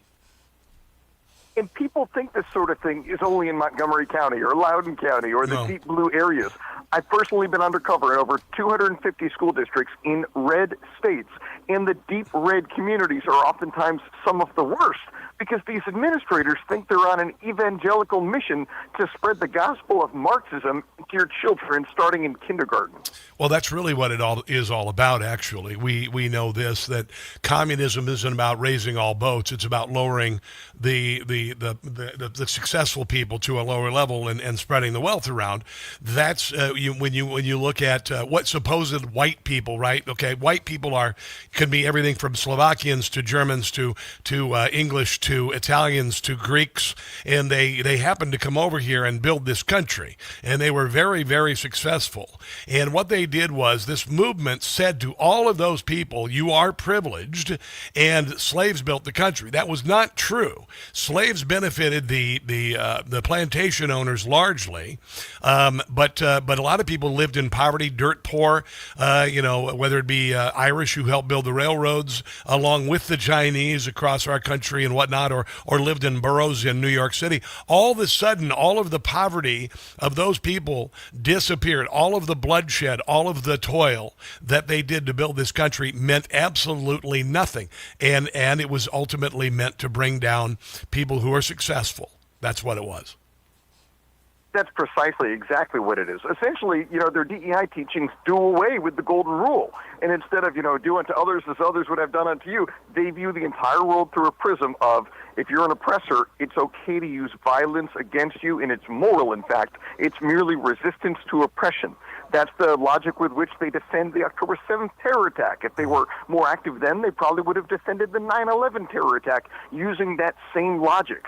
And they teach these students, and again, in red districts across America, that America is systemically racist. Capitalism is inherently racist, and the only solution is to fight for social justice. You even say, there was a point saying out loud that you say that America is not a racist nation. If you said that out loud, you would get attacked. And I would venture to say in a lot of areas, like for instance where I live in Northern Virginia, if I were to say that out loud to a group of people, I would get heckled. Saying that, because everybody, just my generation, I'm Gen X, right? So we, Captain Kirk made out with Uhura before we were born. We didn't care. We watched, All in the Family. We watched Different Strokes. We didn't care that the kids were black and the dad was white. Didn't give a crap. We loved the Jeffersons. We loved George Jefferson. We didn't look at him like some sort of cartoon. We watched Roots growing up. I grew up in a poor family in Iowa. We watched Roots in horror, like, oh my God, Kunta Kinte, the story, all that. And we had left that behind us. And all of a sudden, out of nowhere, 2014 rolls around, and then it gradually snowballed, and then what's his name, Mike Brown in Ferguson charges a police officer high on drugs, and they burn Ferguson. Then they move on to George Floyd, a drug addict who died of a drug overdose in Minneapolis, and they burn the entire country, defund the police. This is all revolutionary stuff. This is all revolutionary Marxism. Exactly, and that's the wild thing with their DEI teachings, where they claim to hope to bring us together. Even a Rutgers University study, not Hillsdale, Rutgers University study found that this hyper-focusing on race and DEI turns people against one another and causes people to see racism where none exists.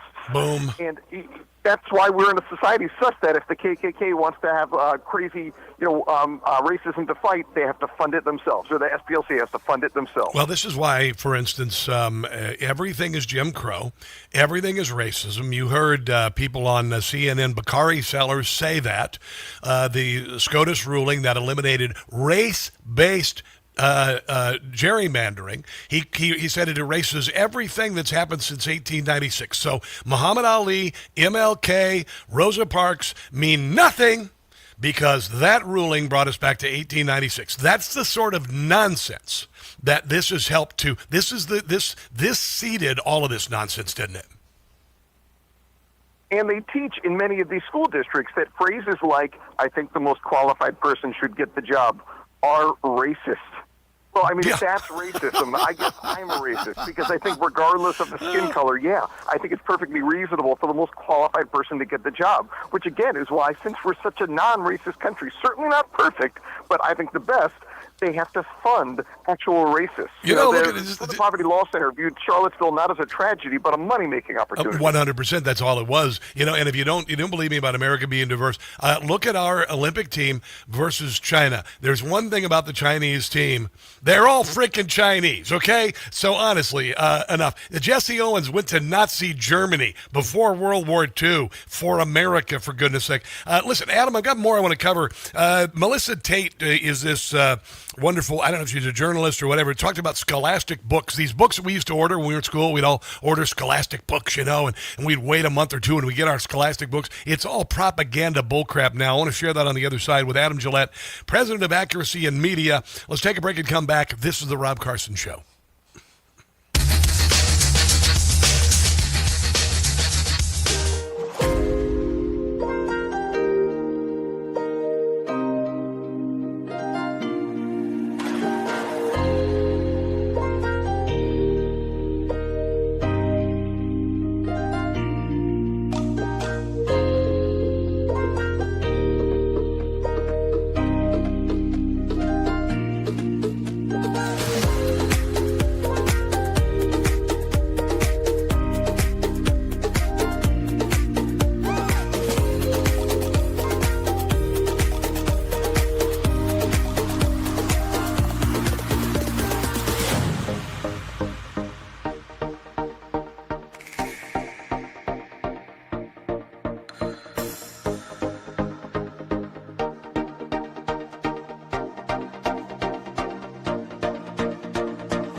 EVM.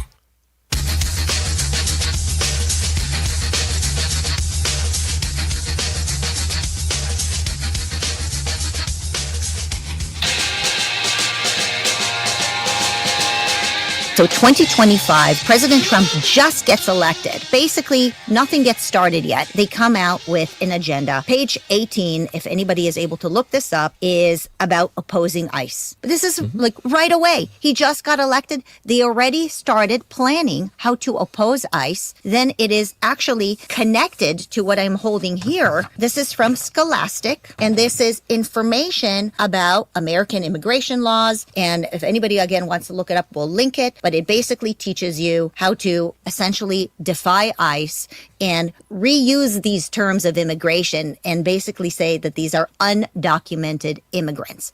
And I want to take this to the next level and show how further down the line they go from an agenda like this one, where they use the term Donald Trump with fascism. They actually say that they are going to inculcate Donald Trump and the term fascism as synonyms. So that is Scholastic Books. The books your kids get are complete Marxist propaganda. Now, Adam Guillette, president of Accuracy and Media, I remember ordering Scholastic Books when I was a kid. Couldn't wait to get our Scholastic Books. There was a magazine called Dynamite Magazine I used to get, and then you'd get a book every once in a while. But this is like, this is actually happening. This is like communist China, isn't it? It's unbelievable, the deception that we see in our investigations. Obviously, they take over the book fairs. Scholastic pushes largely far-left propaganda books, but they just redefine terms to stay one step ahead of the parents each and every day. For example, when parents caught on to critical race theory, they rebranded it as social and emotional learning. When parents caught on to that, they rebranded it as belonging. It's an endless game of whack-a-mole where these administrators and supposed educators are always staying one step ahead of the parents, which is what I say to anybody with a child in traditional K-12 schools: pull them out tomorrow. Take advantage of whatever school choice opportunity you can, because you cannot trust them with these radicals. I believe we're making some headway, but obviously we have a long way to go. We are 2.5 years out of the end of Donald Trump's second term. I think a lot of great things can happen in that time.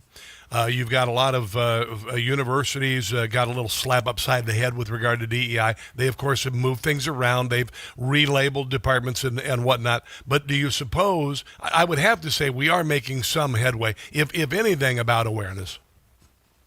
Well, yes and no, because the Trump administration and many states now have banned DEI in higher education.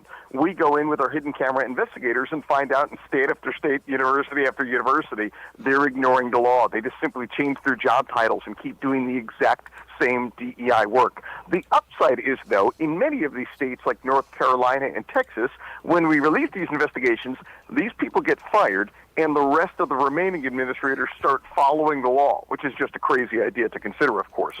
So I think oftentimes the Trump administration makes an edict, makes an executive order, and then declares victory and moves on. And there's not yet necessarily a victory there, but when we stay vigilant on top of them, we can root out many of these things. A lot of people are leaving public schools. There are a lot of people, I live in Northern Virginia, and a lot of people are pulling their kids out of Fairfax and Loudoun County schools. For all of the nonsense, and as soon as school choice happens in a district, I'm sure that in places like this it would be a dramatic change. Let me ask you this, going back to Southern Poverty Law Center. Southern Poverty Law Center has obviously been smacked upside the head. Now they are open themselves up to all sorts of litigation. Moms for America, mothers. I'd sue their asses to the ends of the world, to be quite honest. I'm doubting this will be a death knell for Southern Poverty Law Center because the liberal media is covering for them. But this certainly has made them a less potent agent of this nonsense. Well, it's kind of twofold. For their donors, if you're an SPLC donor being attacked by the Trump administration, well, that's probably the greatest thing that could ever happen for this organization. It's a badge of honor. Now, for their mainstream allies, however, I think this is going to hurt them. You had people getting debanked because they were on their supposed hate list. You had people who couldn't advertise with businesses. They couldn't use social media platforms because they were on that hate list. And I think this really hurts the credibility of that. But I do think it will probably help them financially, which is what this racket is more than anything else. Yeah. You know, they gave $250,000 to the KKK member in Charlottesville and got $1 million gift from George Clooney in response. Yeah. And ended up raising $150 million that year. Again, they viewed Charlottesville not as a tragedy, but as a money-making opportunity. They funded bad people on both sides. Yeah. So they've got a lot of cash. They'll get through it, unfortunately. And if white supremacy was really a movement, then why weren't there 5 Charlottesvilles? Because they needed one. They only needed Why one. did they have to help organize it? Yeah, they only needed one, so Joe Biden could say the reason why I ran for president was because of Charlottesville, and the country is racist, and then you could now, and you're still seeing echoes of this nonsense again, going back to this racial gerrymandering.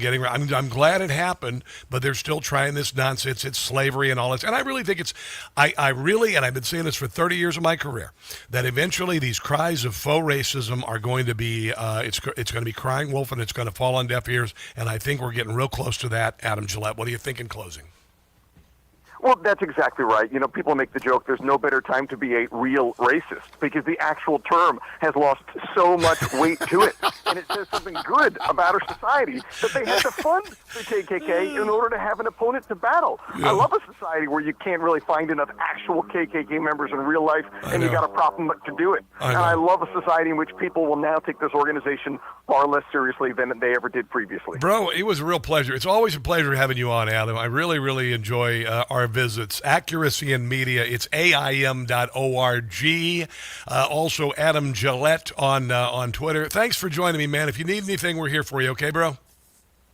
Thank you so much for having me. All right, let's take a break and come back. This is the Rob Carson Show.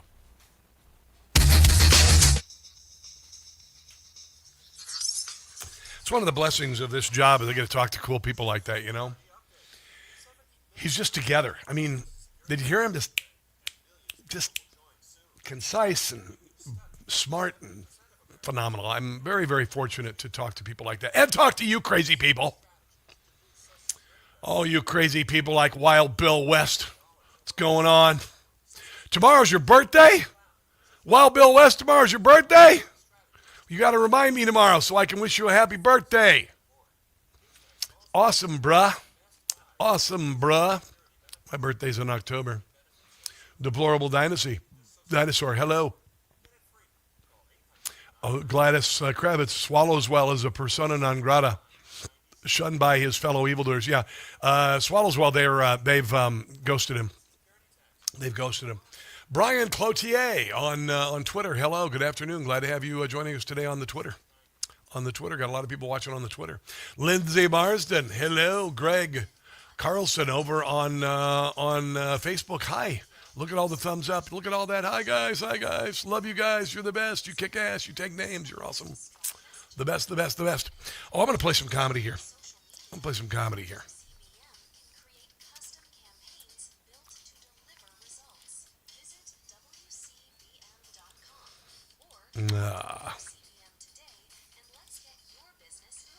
What are we going to do here? Oh, yeah. I got it. Hold on. Here we go.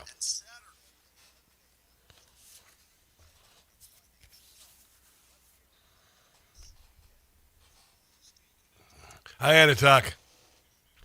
Hello, Donna Lambert. Jeffries is a tool. Keith Jeffries is a freaking piece of crap. He's an awful human being. He's an awful human being. When you dine with the devil, I mean, honestly, and he does. Here we go. Got 3:15 here.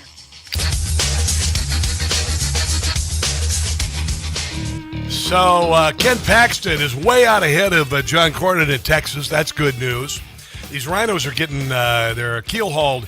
Incumbent Republican Congressman Thomas Massey, who's just gone nuts. I mean, honestly, have you seen him in the last couple of years, how much he's changed? His face is changed. He has changed. There's something going on. There's something very dark and evil happening there. He slipped more than 5 points behind GOP challenger, former Navy SEAL and businessman Ed Galrain. It looks like May 11 through 12 found 48% support Galrain. And narcissistic rhino backstabber Thomas Massey, 43. Galrain jumps to an 8-point lead over the insufferable Massey, 52-45. This according to Breitbart. Early voting set to this week, Election Day in Kentucky, Tuesday, May the 19th. And I, for one, would love to see Thomas Massey go the way of MTG, who is now persona non grata. She's done. Tom Massey's getting beat.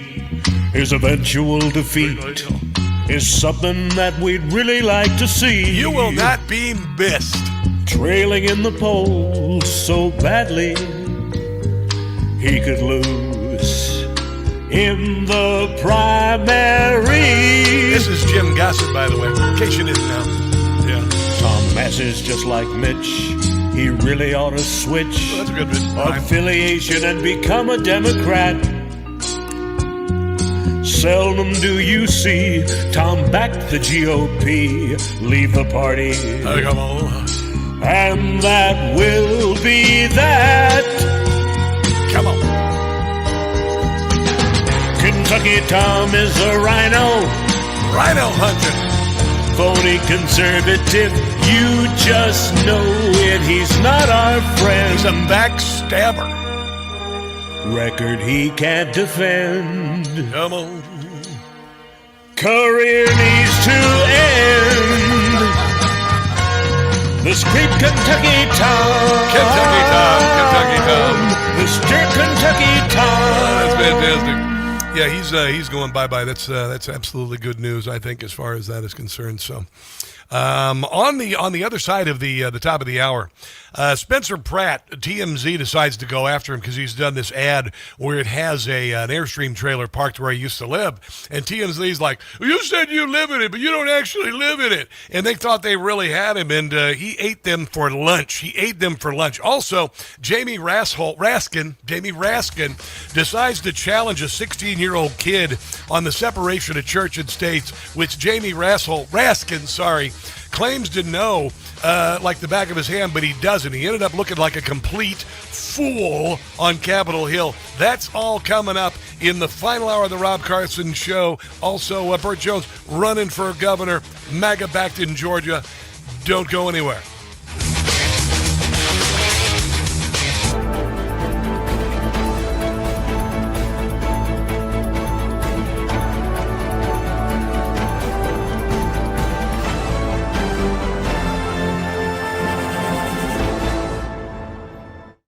The Rob Carson Show is presented by Chapter, Medicare Guidance Simplified. You don't need to live with aches and pains. Visit relieffactor.com today.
right now.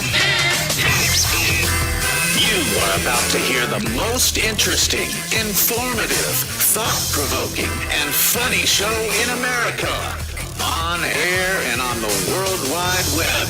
This is the Rob Carson Show. This is hour number 3 of the Rob Carson Show. We have a lot to get to this hour, including Spencer Pratt creeping up on Karen Bass in the mayor's race in L.A. Honestly, if L.A. reelects that dumbass, they get what they deserve. Honestly, how the hell could you vote for Karen Bass or Top Ramen, the other Democrat running, after they've just made L.A. into a hellhole? California's a hellhole. I hope Steve Hilton wins, and I hope Spencer Pratt wins. Bottom of the hour, Burt Jones, Lieutenant Governor and running Trump-endorsed candidate for governor in the state of Georgia, going to be joining us at the bottom of the hour. I'm getting a mountain bike. I'm getting an electric mountain bike. I'm pretty excited about it. I've been back and forth with FedEx about delivering the thing. They got have you ever seen these mountain bikes now? I had an electric mountain bike, but I gave it to my daughter's boyfriend, and he broke up with her, of course. And I got this new one now. This thing will go 38 miles an hour. It's not a mountain bike. It's a motorcycle. But I'm getting, I'm in good shape. I honestly am in good shape. Oh, I lift weights and all that. But I'm going to be riding along the Potomac with a mountain bike and everything, and taking it all in. Got a new helmet and everything. It's kind of fun. It's a really pretty place to ride a mountain bike around here in Northern Virginia, across from Washington, D.C. I'm going to be going into Washington, D.C. on Sunday. There's a big faith event, reconstituting our relationship with God, the 250th anniversary of our country. There's some amazing stuff happening in Washington, D.C. It's a glorious time to be here. This is Glenn Beck talking about Donald Trump. An interesting take. Glenn's spectacular. He's been great for a very long time.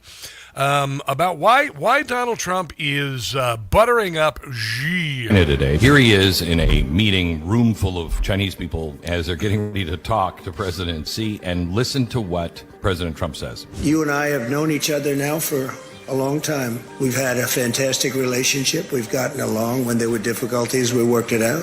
Such respect for China, the job you've done. You're a great leader. I say it to everybody. You're a great leader. Sometimes people don't like me saying it, but I say it anyway because it's true. President Trump has a way of dealing with people. For instance, he might like you, and he will flatter you and say great things, and it feels bad when he doesn't. But you have to understand that's the way he does things. Part of the deal. By the way, President Xi apparently just told Trump he will, quote, provide anything he needs to help him end the war in Iran. Like I said, I like that guy. Yeah, there you go. That's the velvet gloves, right? The velvet gloves and the iron fist inside the velvet glove. Oh, I just came up with that. Holy hell, that's pretty brilliant. Donald Trump has an iron fist inside of his velvet glove. I think that's a pretty darn good analogy, wouldn't you say? Because you don't want to mess with him. You don't want to mess with Donald Trump when it comes right down to it. You really don't. Really don't. What are we going to talk about here? Should we do that? I want to play someone who I've really been enjoying listening to lately. Her name is April Chapman. And the Supreme Court decision, I've told you, and like I said, many of you are new listeners. All of my entire career, I've talked about the crisis in the inner city with particularly young black men, and the murder rate being 10 times the national average, and many of them not making it past their 18th birthday and incarcerated, and it's been terrible. It's been dreadful. Fatherless homes, the destruction of the black nuclear family, the Great Society, all of this. And I've been talking about it forever and praying and hoping that one day it would end. We still have a long way to go. We still have a long way to go in cities like Baltimore and cities like, St. Louis and East St. Louis and Gary, Indiana and Los Angeles, and I can go on and on. But this racial gerrymandering that fell last week, the Democrat Party has presided over America's inner cities' destruction for decades. And these districts always have several things in common, Chicago as well, run by Democrats, terrible schools, poverty, high crime, high dependence on government services, and resentment. And the Democrat Party always promises the sun, the moon, and the stars And then when the election is over, they leave some money on the dresser. Well, they're not leaving money on the dresser anymore. And it's beginning to fall apart on Democrats. And a lot of people are leaving the Democrat Party, particularly people of color. And this is April Chapman. She's just brilliant. Talking about, and you hear the caterwauling these Democrats. All of a sudden it's Jim Crow. And all of these people who are, now never went through the civil rights movement, never went through what Martin Luther King Jr. went, never went through, Orville Faubus, and never went through all of the March on Selma and the Mississippi burning and all those events that happened. I know that's a movie, but based on a true story and all of that, all the Jim Crow and everything. And now they want to act like it's that. And you're ended up just looking cartoonish and foolish. And here is April Chapman talking about that. A competition is creeping in. And suddenly the Democrats who screamed about Jim Crow and black people being disenfranchised are panicking. Yes. Because I don't know if y'all heard, and I'm probably going to do a separate video about this, Yes. but there is a black Republican woman running in District 9 who might actually... running against Steve Cohen, the white Jewish old guy in Memphis. And now that the racially gerrymandered district is gone, a black Republican woman could win. That's racism, I guess, right? become competitive in Tennessee's 9th district. What Democrats actually mean when they say that they're being disenfranchised, what they're saying is What? Democrats are losing control, and they'll try to invalidate a black Republican female because the worldview behind that black Republican female is not Marxist. See, remember, this may have been maybe 2 years ago, I talked about blackness and how blackness is not a color or an ethnicity, but it is a worldview. That's what it is. And so what Democrats really mean when they say that they're being disenfranchised and they claim black people are being disenfranchised, no, what they're saying is we're losing control. And this is the part that scares them the most. Because once black voters began hearing that there are alternatives that actually are articulating comes that favor them, and the emotional manipulation starts to weaken, people begin asking questions like, well, Justin Pearson has been in office for a while, and we've had Steve Cohen for over 20 years. Why are our neighborhoods so darn dangerous that a young girl just got shot over the weekend taking pre-prom pictures? Oh, we ain't heard a press conference from Justin Pearson, but he had time to do the hippity hop on stage here at a commencement. And didn't he look like a moron? Didn't he look like a friggin', did you see him dancing around like a friggin' moron? April called, she said he was dancing around like, this is her words, a minstrel. Is what, and he does. He looks like an idiot, just an absolute idiot. Here is a little bit more of this wonderful woman, April Chapman. A competition is creeping in, and suddenly the Democrats who scream. No, that's not the one I wanted. This is the other one that you should listen to this. Now, if I can't own the cotton field, I ain't trying to go back there. But I feel like you're ready to put me back. Okay, so we're 170 years from the cotton field. This man has never seen a cotton field. He's never worked in a cotton field. But all of a sudden, the Republican Party wants to put him in a cotton field. It's so stupid. It's just so stupid. In that cotton field again. We must be reminded that civil rights is never secured permanently. Listen to how old-timey and all of that. They're talking like it's the 1920s. Never secured permanently. Do you know what Black America is watching right now? What's that? We are watching, literally, an emancipation that we didn't ask for. Now, I told you that I thought that the SCOTUS decision was the Berlin Wall falling. This is April Chapman saying it's actually an emancipation. Her words. Again. That's right. I know. Just like so many slaves, y'all ain't gonna like this, but y'all do realize that on slave plantations, they didn't organize a national rebellion that was large enough to overthrow the plantation system. And in the same way, y'all, Black America today, they did not organize some sort of serious political rebellion against the Marxist Democrat machine that has governed so many of their communities for the past 60 years. Yeah. But now, Yeah. pay attention. Yes. The Supreme Court. The Supreme Court, y'all, they stepped in, thanks be to Clarence Thomas, you know, the one. He's an Uncle Tom, isn't he? That they keep calling the Uncle Tom. Yeah, Well, yeah, yeah, listen, yeah. the Supreme Court led by the Clarence Thomas said enough. Okay, he said enough of this racial gerrymandering, enough of the race hustling, enough weaponizing Black suffering for your political power. And you 100%. April Chapman is her name, and I posted her on my social media. I hope to have her as a guest on the show. But again, what has Democrat representation done for you in these districts? You know, I see like Baltimore. I was just, you know, I don't know, you know, I live in an apartment now, so I'd like to get another house or something, and I don't know what, but occasionally I'll get these wonderful houses, these little brownstones that show up in Baltimore. And you know, where in Washington, D.C., one of those brownstones is going to cost you $1.5 million, you're going to get a flipped brownstone in Baltimore for $150,000. And it's just like, damn, I mean, holy hell, this thing is great. And then you do this thing called Street View on Zillow or on Redfin. So you look inside of this, it's like, oh my God, and then you go to the Street View and you look outside and it's hell on earth.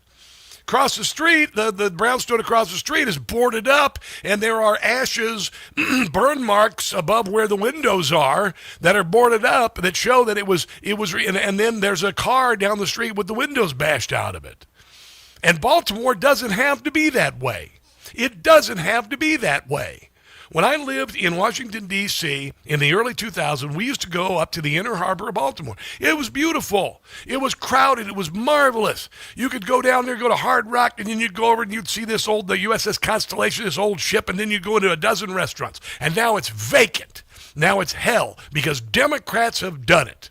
There was a point after I left, they had kids of color downtown, and they were squeegers. They called them squeegers. And what they do is they go down, and if you pulled up to a stoplight, they would beg for money and squeegee your windshield. And if you didn't give them some money, then they get violent on you. That's freaking, that's like south of the border kind of stuff. That's like Tijuana kind of stuff. And that's happened in Washington, and it doesn't have to be that way. And the Democrat Party is afraid people are going to find out that it doesn't have to be that way, and then things are going to turn around. Donald Trump is already starting it on Memphis. It's working beautifully. It's already happened in Washington, D.C., and God willing, it's going to happen in Baltimore and Washington, D.C., because we don't need to live like this anymore. Let's take a break and come back. This is The Rob Carson Show.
News on Talk Radio 680 WCBM.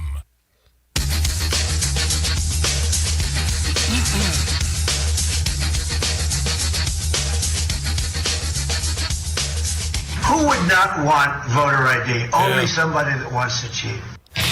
Pretty much, yeah. So this guy who's running for Senate in Michigan, El Said, calls himself a physician, but he's not. He is not a doctor at all.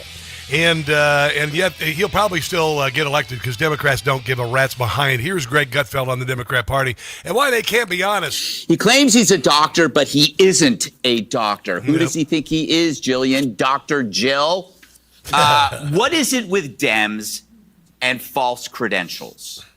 You know, no wonder they hate voter ID, because they can never provide any proof of who they claim they really are, whether it's their social programs, their daycare centers, their asylum seekers, their war heroes, their sentient president. Nothing is ever what they say it is. They create phony charities and lofty titles for the people who run them. What happened to the money for the fires from the giant benefit that was to happen? $100 million. Illegals become undocumented. Abortion becomes birth control. Prisons become carceral oppression. If the Dems were accurately labeled, no one would go near them. So we don't have a lot of this stolen valor on the Republican side. We can't afford it. People would find out about it. But in this case, this guy was probably telling everybody a doctor, and they were fine. And you're right, Trump's numbers aren't great, but he's got an ally in the Democrats. You know what Trump is like right now? He's like having a bad back, okay? And I got a bad back. But then you look over at this guy, he's got leprosy. That guy is the Democrats. So it's like, as long as the Democrats are so profoundly unpopular, Trump can pretty much do anything, because the Democrats have no way up, they have no way out. No, they don't. And that was brilliant. Of course, you know, this is the one thing, great thing about Gutfeld, is that, you know, he's a comedian, he's a philosopher, all of these things. And I think people who, you know, who can use humor to make a point, this is what I do here. I think it's important. You don't remember the words of, you know, Sartre, but you remember the words of George Carlin. And so that's why humor is so important, I think, anyway. And he always says things that are brilliant. Marco Hunter Lopez was on Capitol Hill to talk about how they allow Sharia in schools in Texas and whatnot. They think it's fine to, you know, put foot washing stations in new constructions of high schools in Minnesota for Muslims. But by God, don't ever, you know, want the 10 Commandments in there. And here this kid goes, and Jamie Raskin from the state of Maryland decides to challenge this kid on separation of church and state. The Declaration of Independence, I should say, the Bill of Rights, these are rights that were given to us by God, by the way. So God is interwoven in our government. That's it. We say our rights come from God. That's it. That's all. That's that. Doesn't make us a theocracy, but it acknowledges that man does not give us our rights. God gives us our rights. That way, man can't take them away. But here's Jamie Raskin talking to this kid, and this kid beating him. So, Declaration of Independence was declaring our independence from the tyranny of England. Yeah. But what I was trying to finish is that I'm not, suggesting. And here's Jamie Raskin being a bully, trying to filibuster this 16-year-old. We need to go back to taking, tests, or saying that you have to acknowledge. Wait, do you know that Thomas Jefferson was denounced as an infidel who wrote the Declaration of Independence because he didn't believe in the establishment of religion, and he and Madison were emphatic. No, that's bullcrap. He didn't believe in the establishment of religion. About separating church and state. That's the whole glory of our constitutional design in our history, that they rebelled. No, there's a separation of a church and state.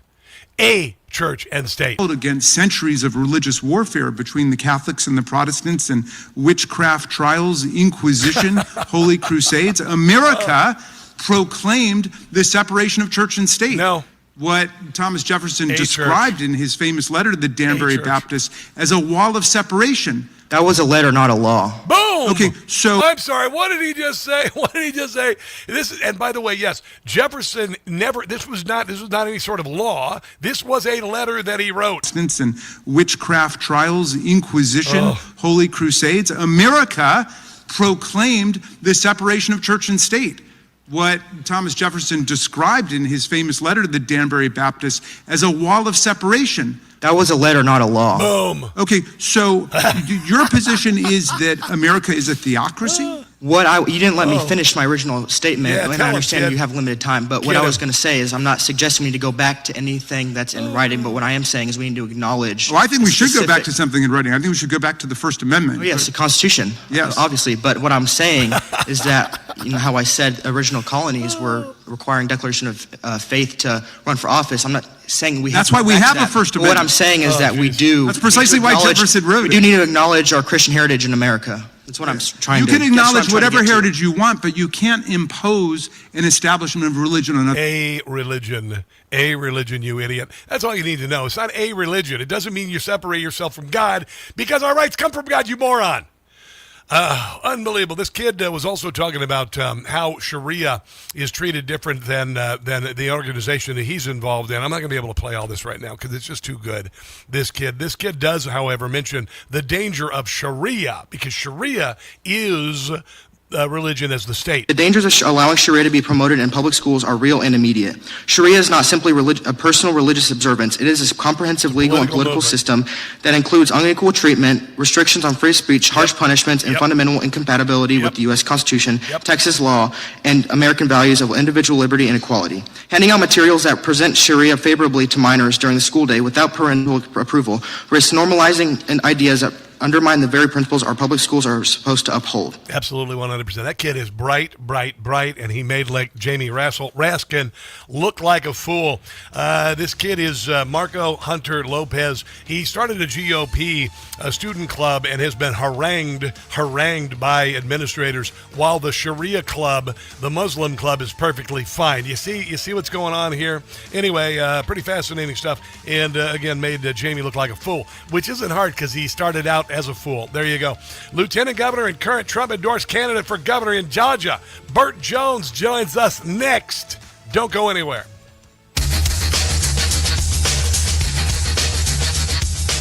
Hey guys, it's Rob Carson. So many people living with everyday pain think they're just stuck with it, and it is what it is, but it doesn't have to be. Let me tell you about George from Oregon and his Relief Factor story. George is a hardworking guy, spends 10 hours a day in his garbage truck. It's a tough job, made even harder because he was dealing with sore right knee that he couldn't bend. But here's the amazing part. George started taking Relief Factor, and it changed his life. He said, and I quote, "I can bend my knee again with very little pain." If you're living with aches and pains, see how Relief Factor, a daily drug-free supplement, could help you feel and live better every day. Give their 3-week quick start a try, only $19.95 in a few weeks or even days. Feel the difference Relief Factor can make. You don't have to be stuck living with pain. Visit ReliefFactor.com or call 800-4RELIEF. That's ReliefFactor.com or 800-4RELIEF.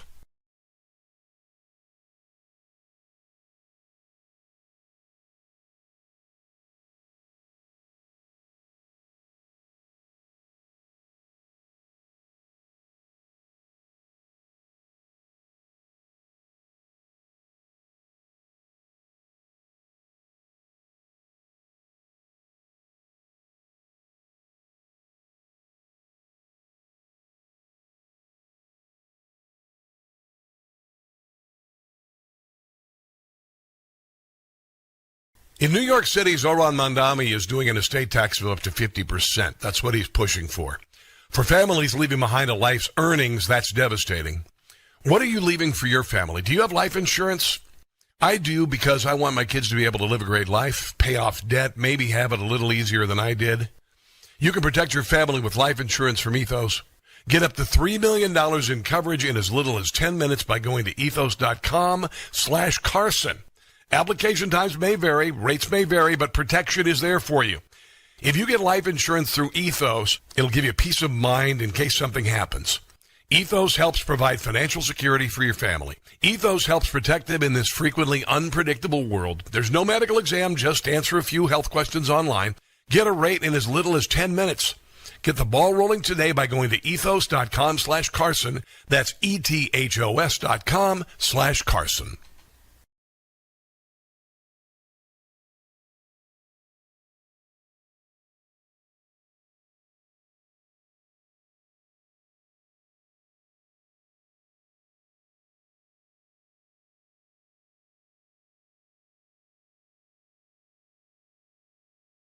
Hey guys, it's Carson for Ghost Bed. I am sleeping better than I've ever slept in my entire life. I used to think a mattress was just furniture, but I got a Ghost Bed. Ghost Bed doesn't build mattresses like furniture. They build engineered sleep systems. Their beds are serious health equipment. Beds designed for relief and recovery, not looks. Your body should be healing while you sleep, not fighting for comfort. I noticed immediately. My first night on a Ghost Bed, I slept for 10 hours. If you're waking up stiff, tossing and turning, sleeping hot, even reaching for a pain reliever before bed, hoping tonight will be different, that's not aging. That's your mattress talking. Here's another thing I love about Ghost Bed. You get 101 nights to try it at home. If you don't like the difference, just send it back risk-free. Ghost Bed is currently having their Memorial Day sale plus an extra 10% off for my audience. Go to ghostbed.com/Carson and use promo code Carson. Ghostbed.com/Carson. Promo code Carson for the sleep of a lifetime.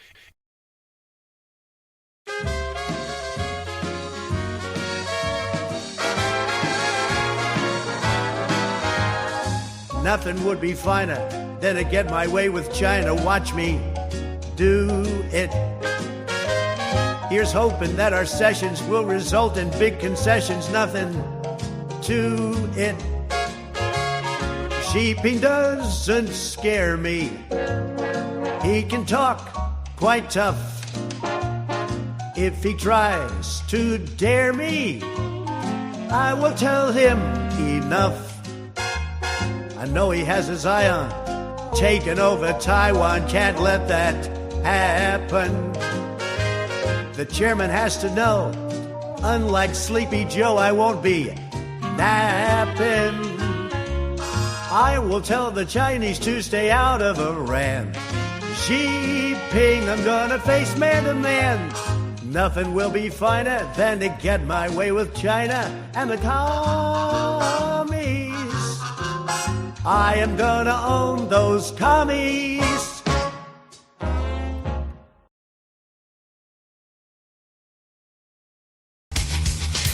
In an extremely rare move, Governor Brian Kemp is calling lawmakers back to the Capitol for a special session. It is to address some outstanding election issues, mainly a fast-approaching July 1st deadline set by Georgia's legislators. Atlanta News First political reporter Doug Reardon is live for us at the Capitol.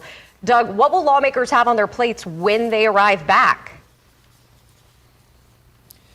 And that will happen, Carly and Joe, at 2 o'clock on June 17th. That is the date that was set for the start of this very rare, exceedingly rare, in fact, special election.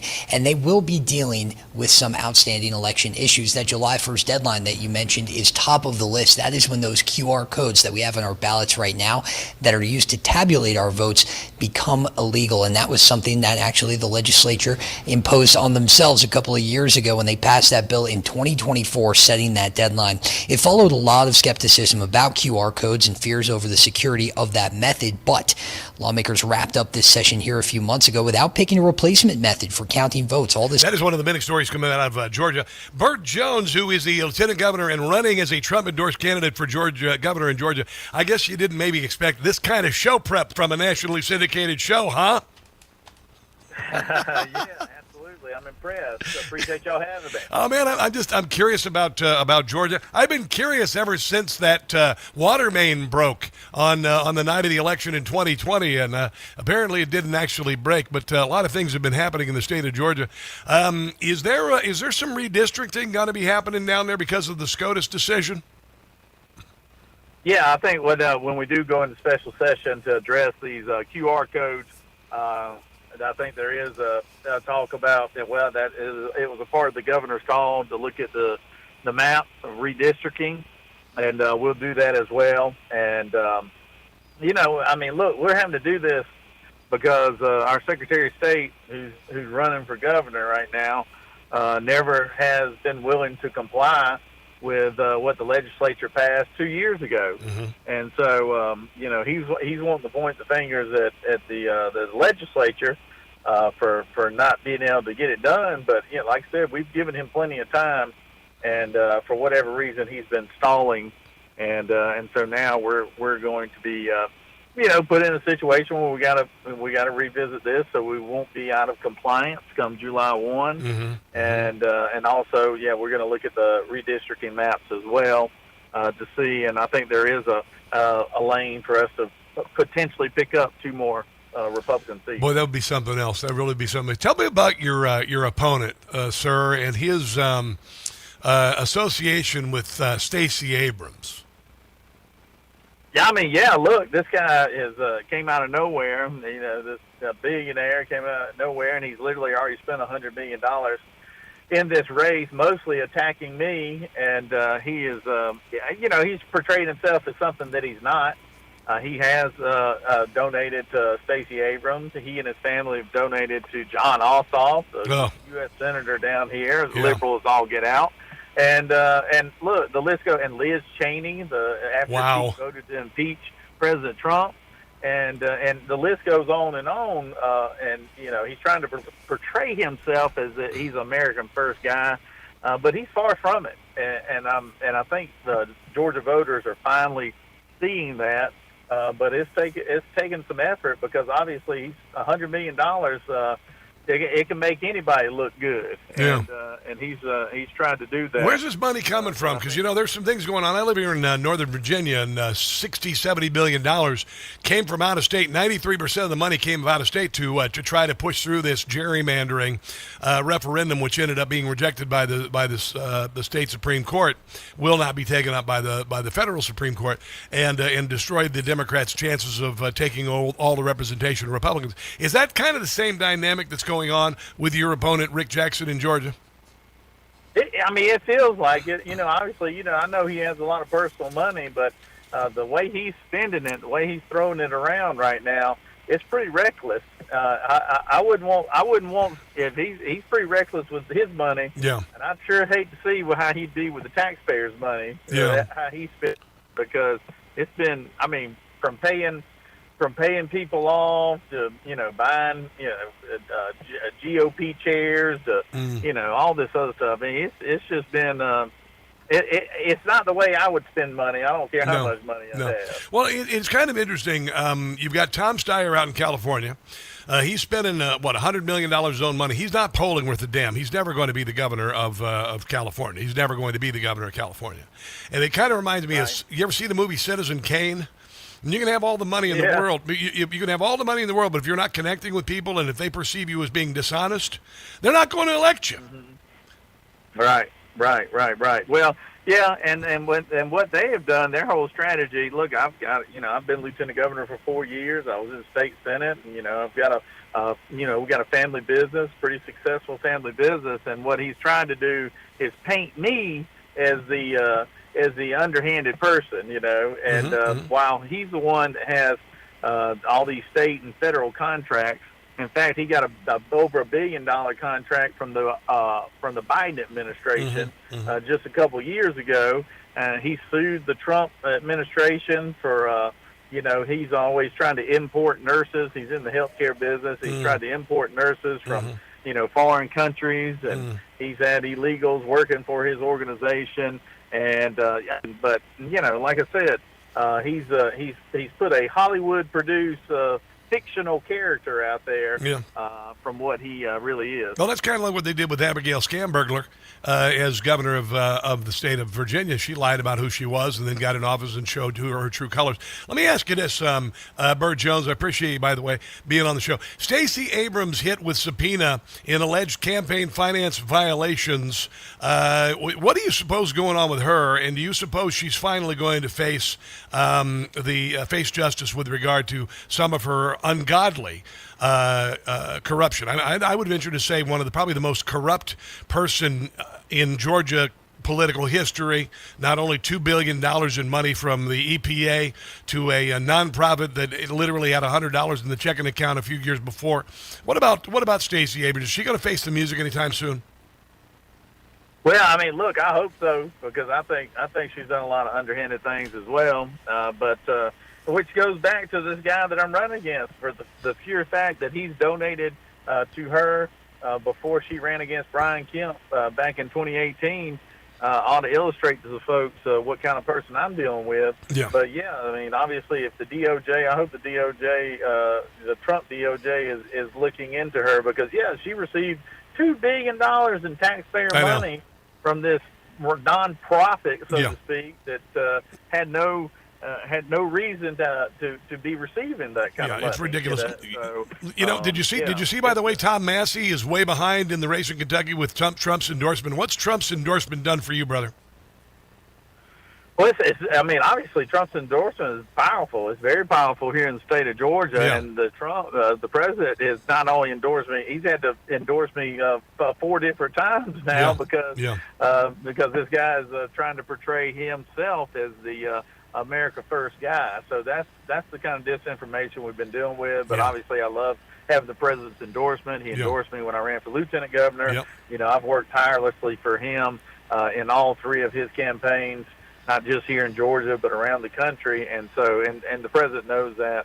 That's why he's a dear friend. And that's why he's helping me. And we'll win because of his endorsement. But it's just taking a little more effort, but just because of the dishonest campaign. Yeah, and then also all the money being thrown by your opponent. So, and it's not easy. I appreciate you though being on the show, Burt Jones. Wish you the best with the race. We'll have you on again soon.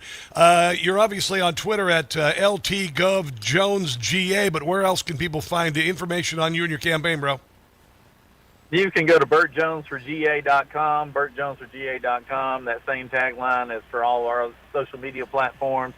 Go there, find out. We'd love to have all your Georgia listeners. We'd love to have their support. Yeah, man. And if they want to be involved, they can go to that. But I just appreciate you having me on today, and we look forward to speaking with you in the future. Yeah, and I hope you're in the governor's, mansion, that your AG will put Stacey Abrams in an orange jumpsuit. That's what I'd like to see. But I appreciate you being on today, man.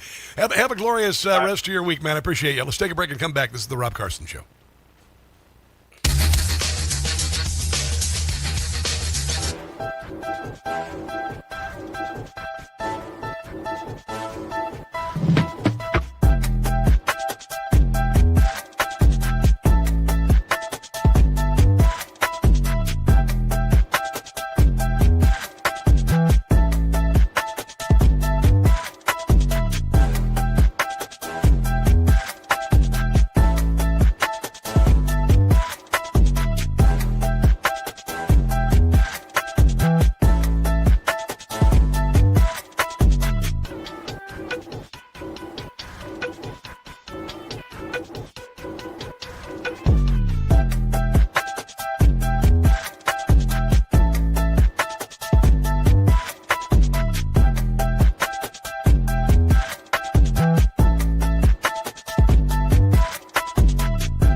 WCBM.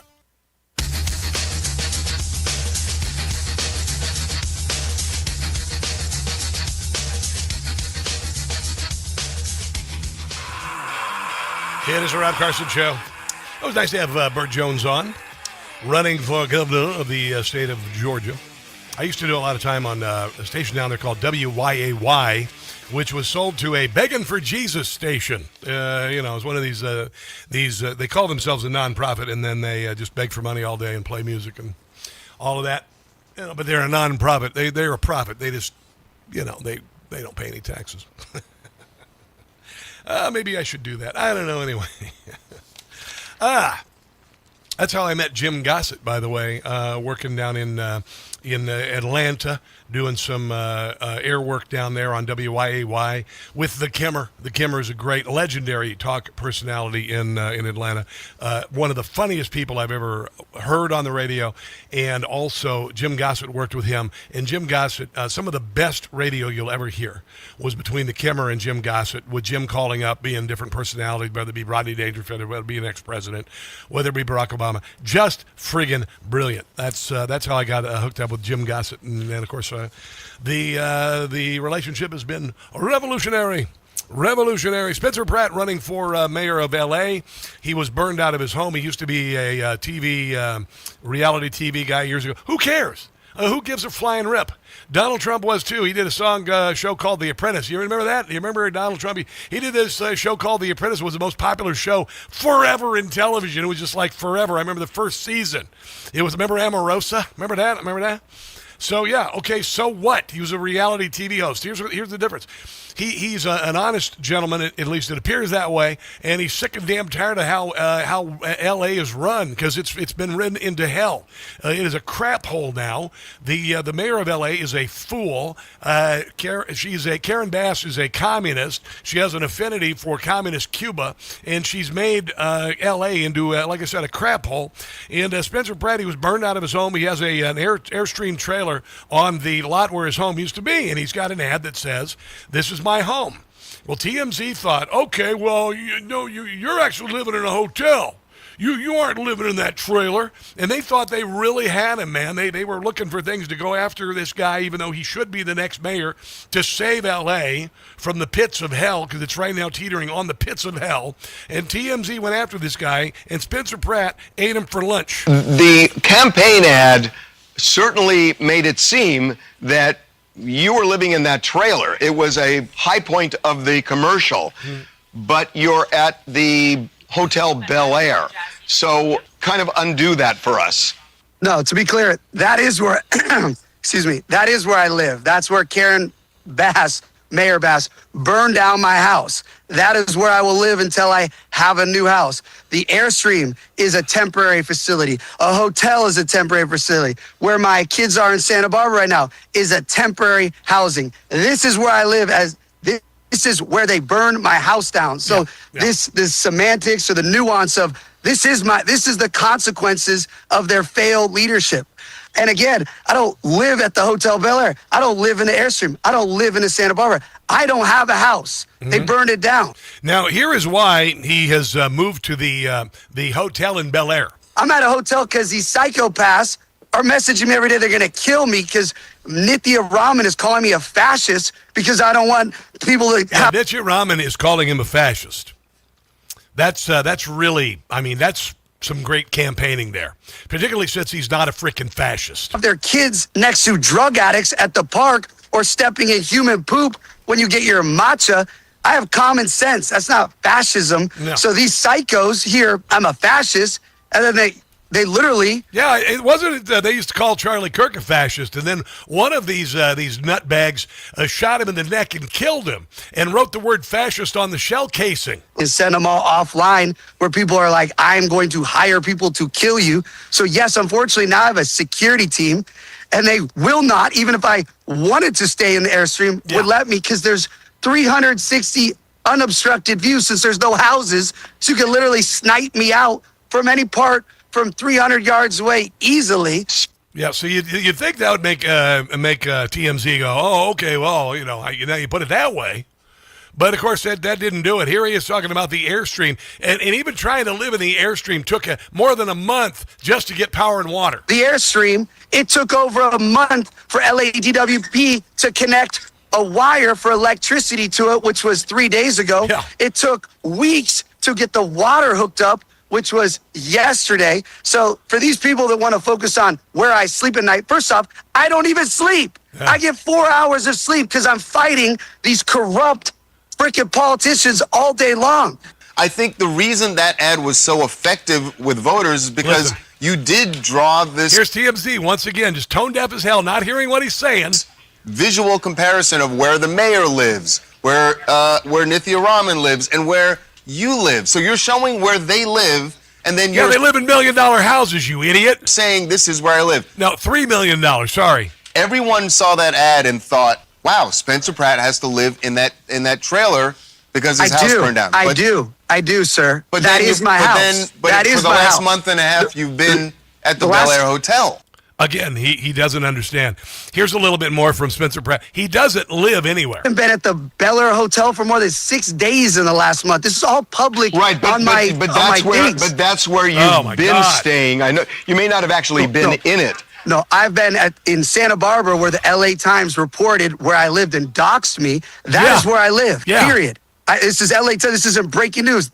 Even when the Airstream ad came out, the LA Times cover story is saying, no, Spencer Pratt lives in Santa Barbara. And I said, yes, thank you for doxing me. I tried to sue the LA Times for saying where I actually live. But but are you saying you live in that trailer? I don't live anywhere is what I'm saying. Yeah, 100% he doesn't. And if you don't understand why he can't live there, even though that is his home, it is his home, then honestly, you need to listen. Let's take a break and come back. This is the Rob Carson Show.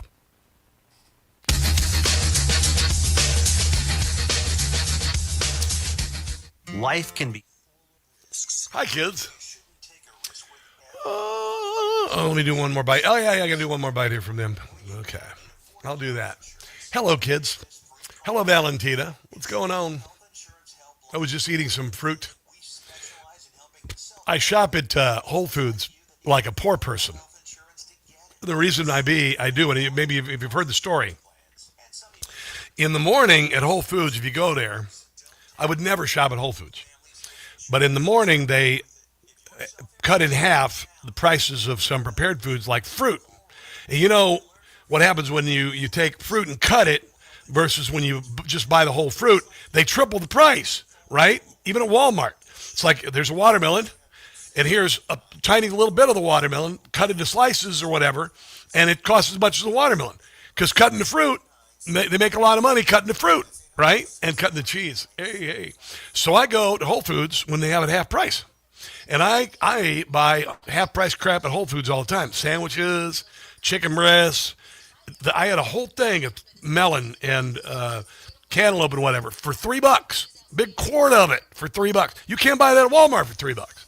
So I shop at Whole Foods like I do a poor person. I still shop like I'm a poor person. I never buy anything full price because I'm never going to pay that kind of money. You know, like Whole Foods, the salmon is $23 a pound. I will never pay the $23 for salmon. But I'll go to Walmart and get it for $9.99, you know. And I buy stuff at Walmart with yellow stickers too. But watch for the yellow stickers at Whole Foods and Walmart, yellow stickers. Half off, baby. Half off. Half off. But I get all sorts of stuff at Whole Foods. I know I shouldn't because it's elite. But I'm like, it's so funny. I show up and all the security guards know the guy comes in, gets the the cheap stuff. Yep.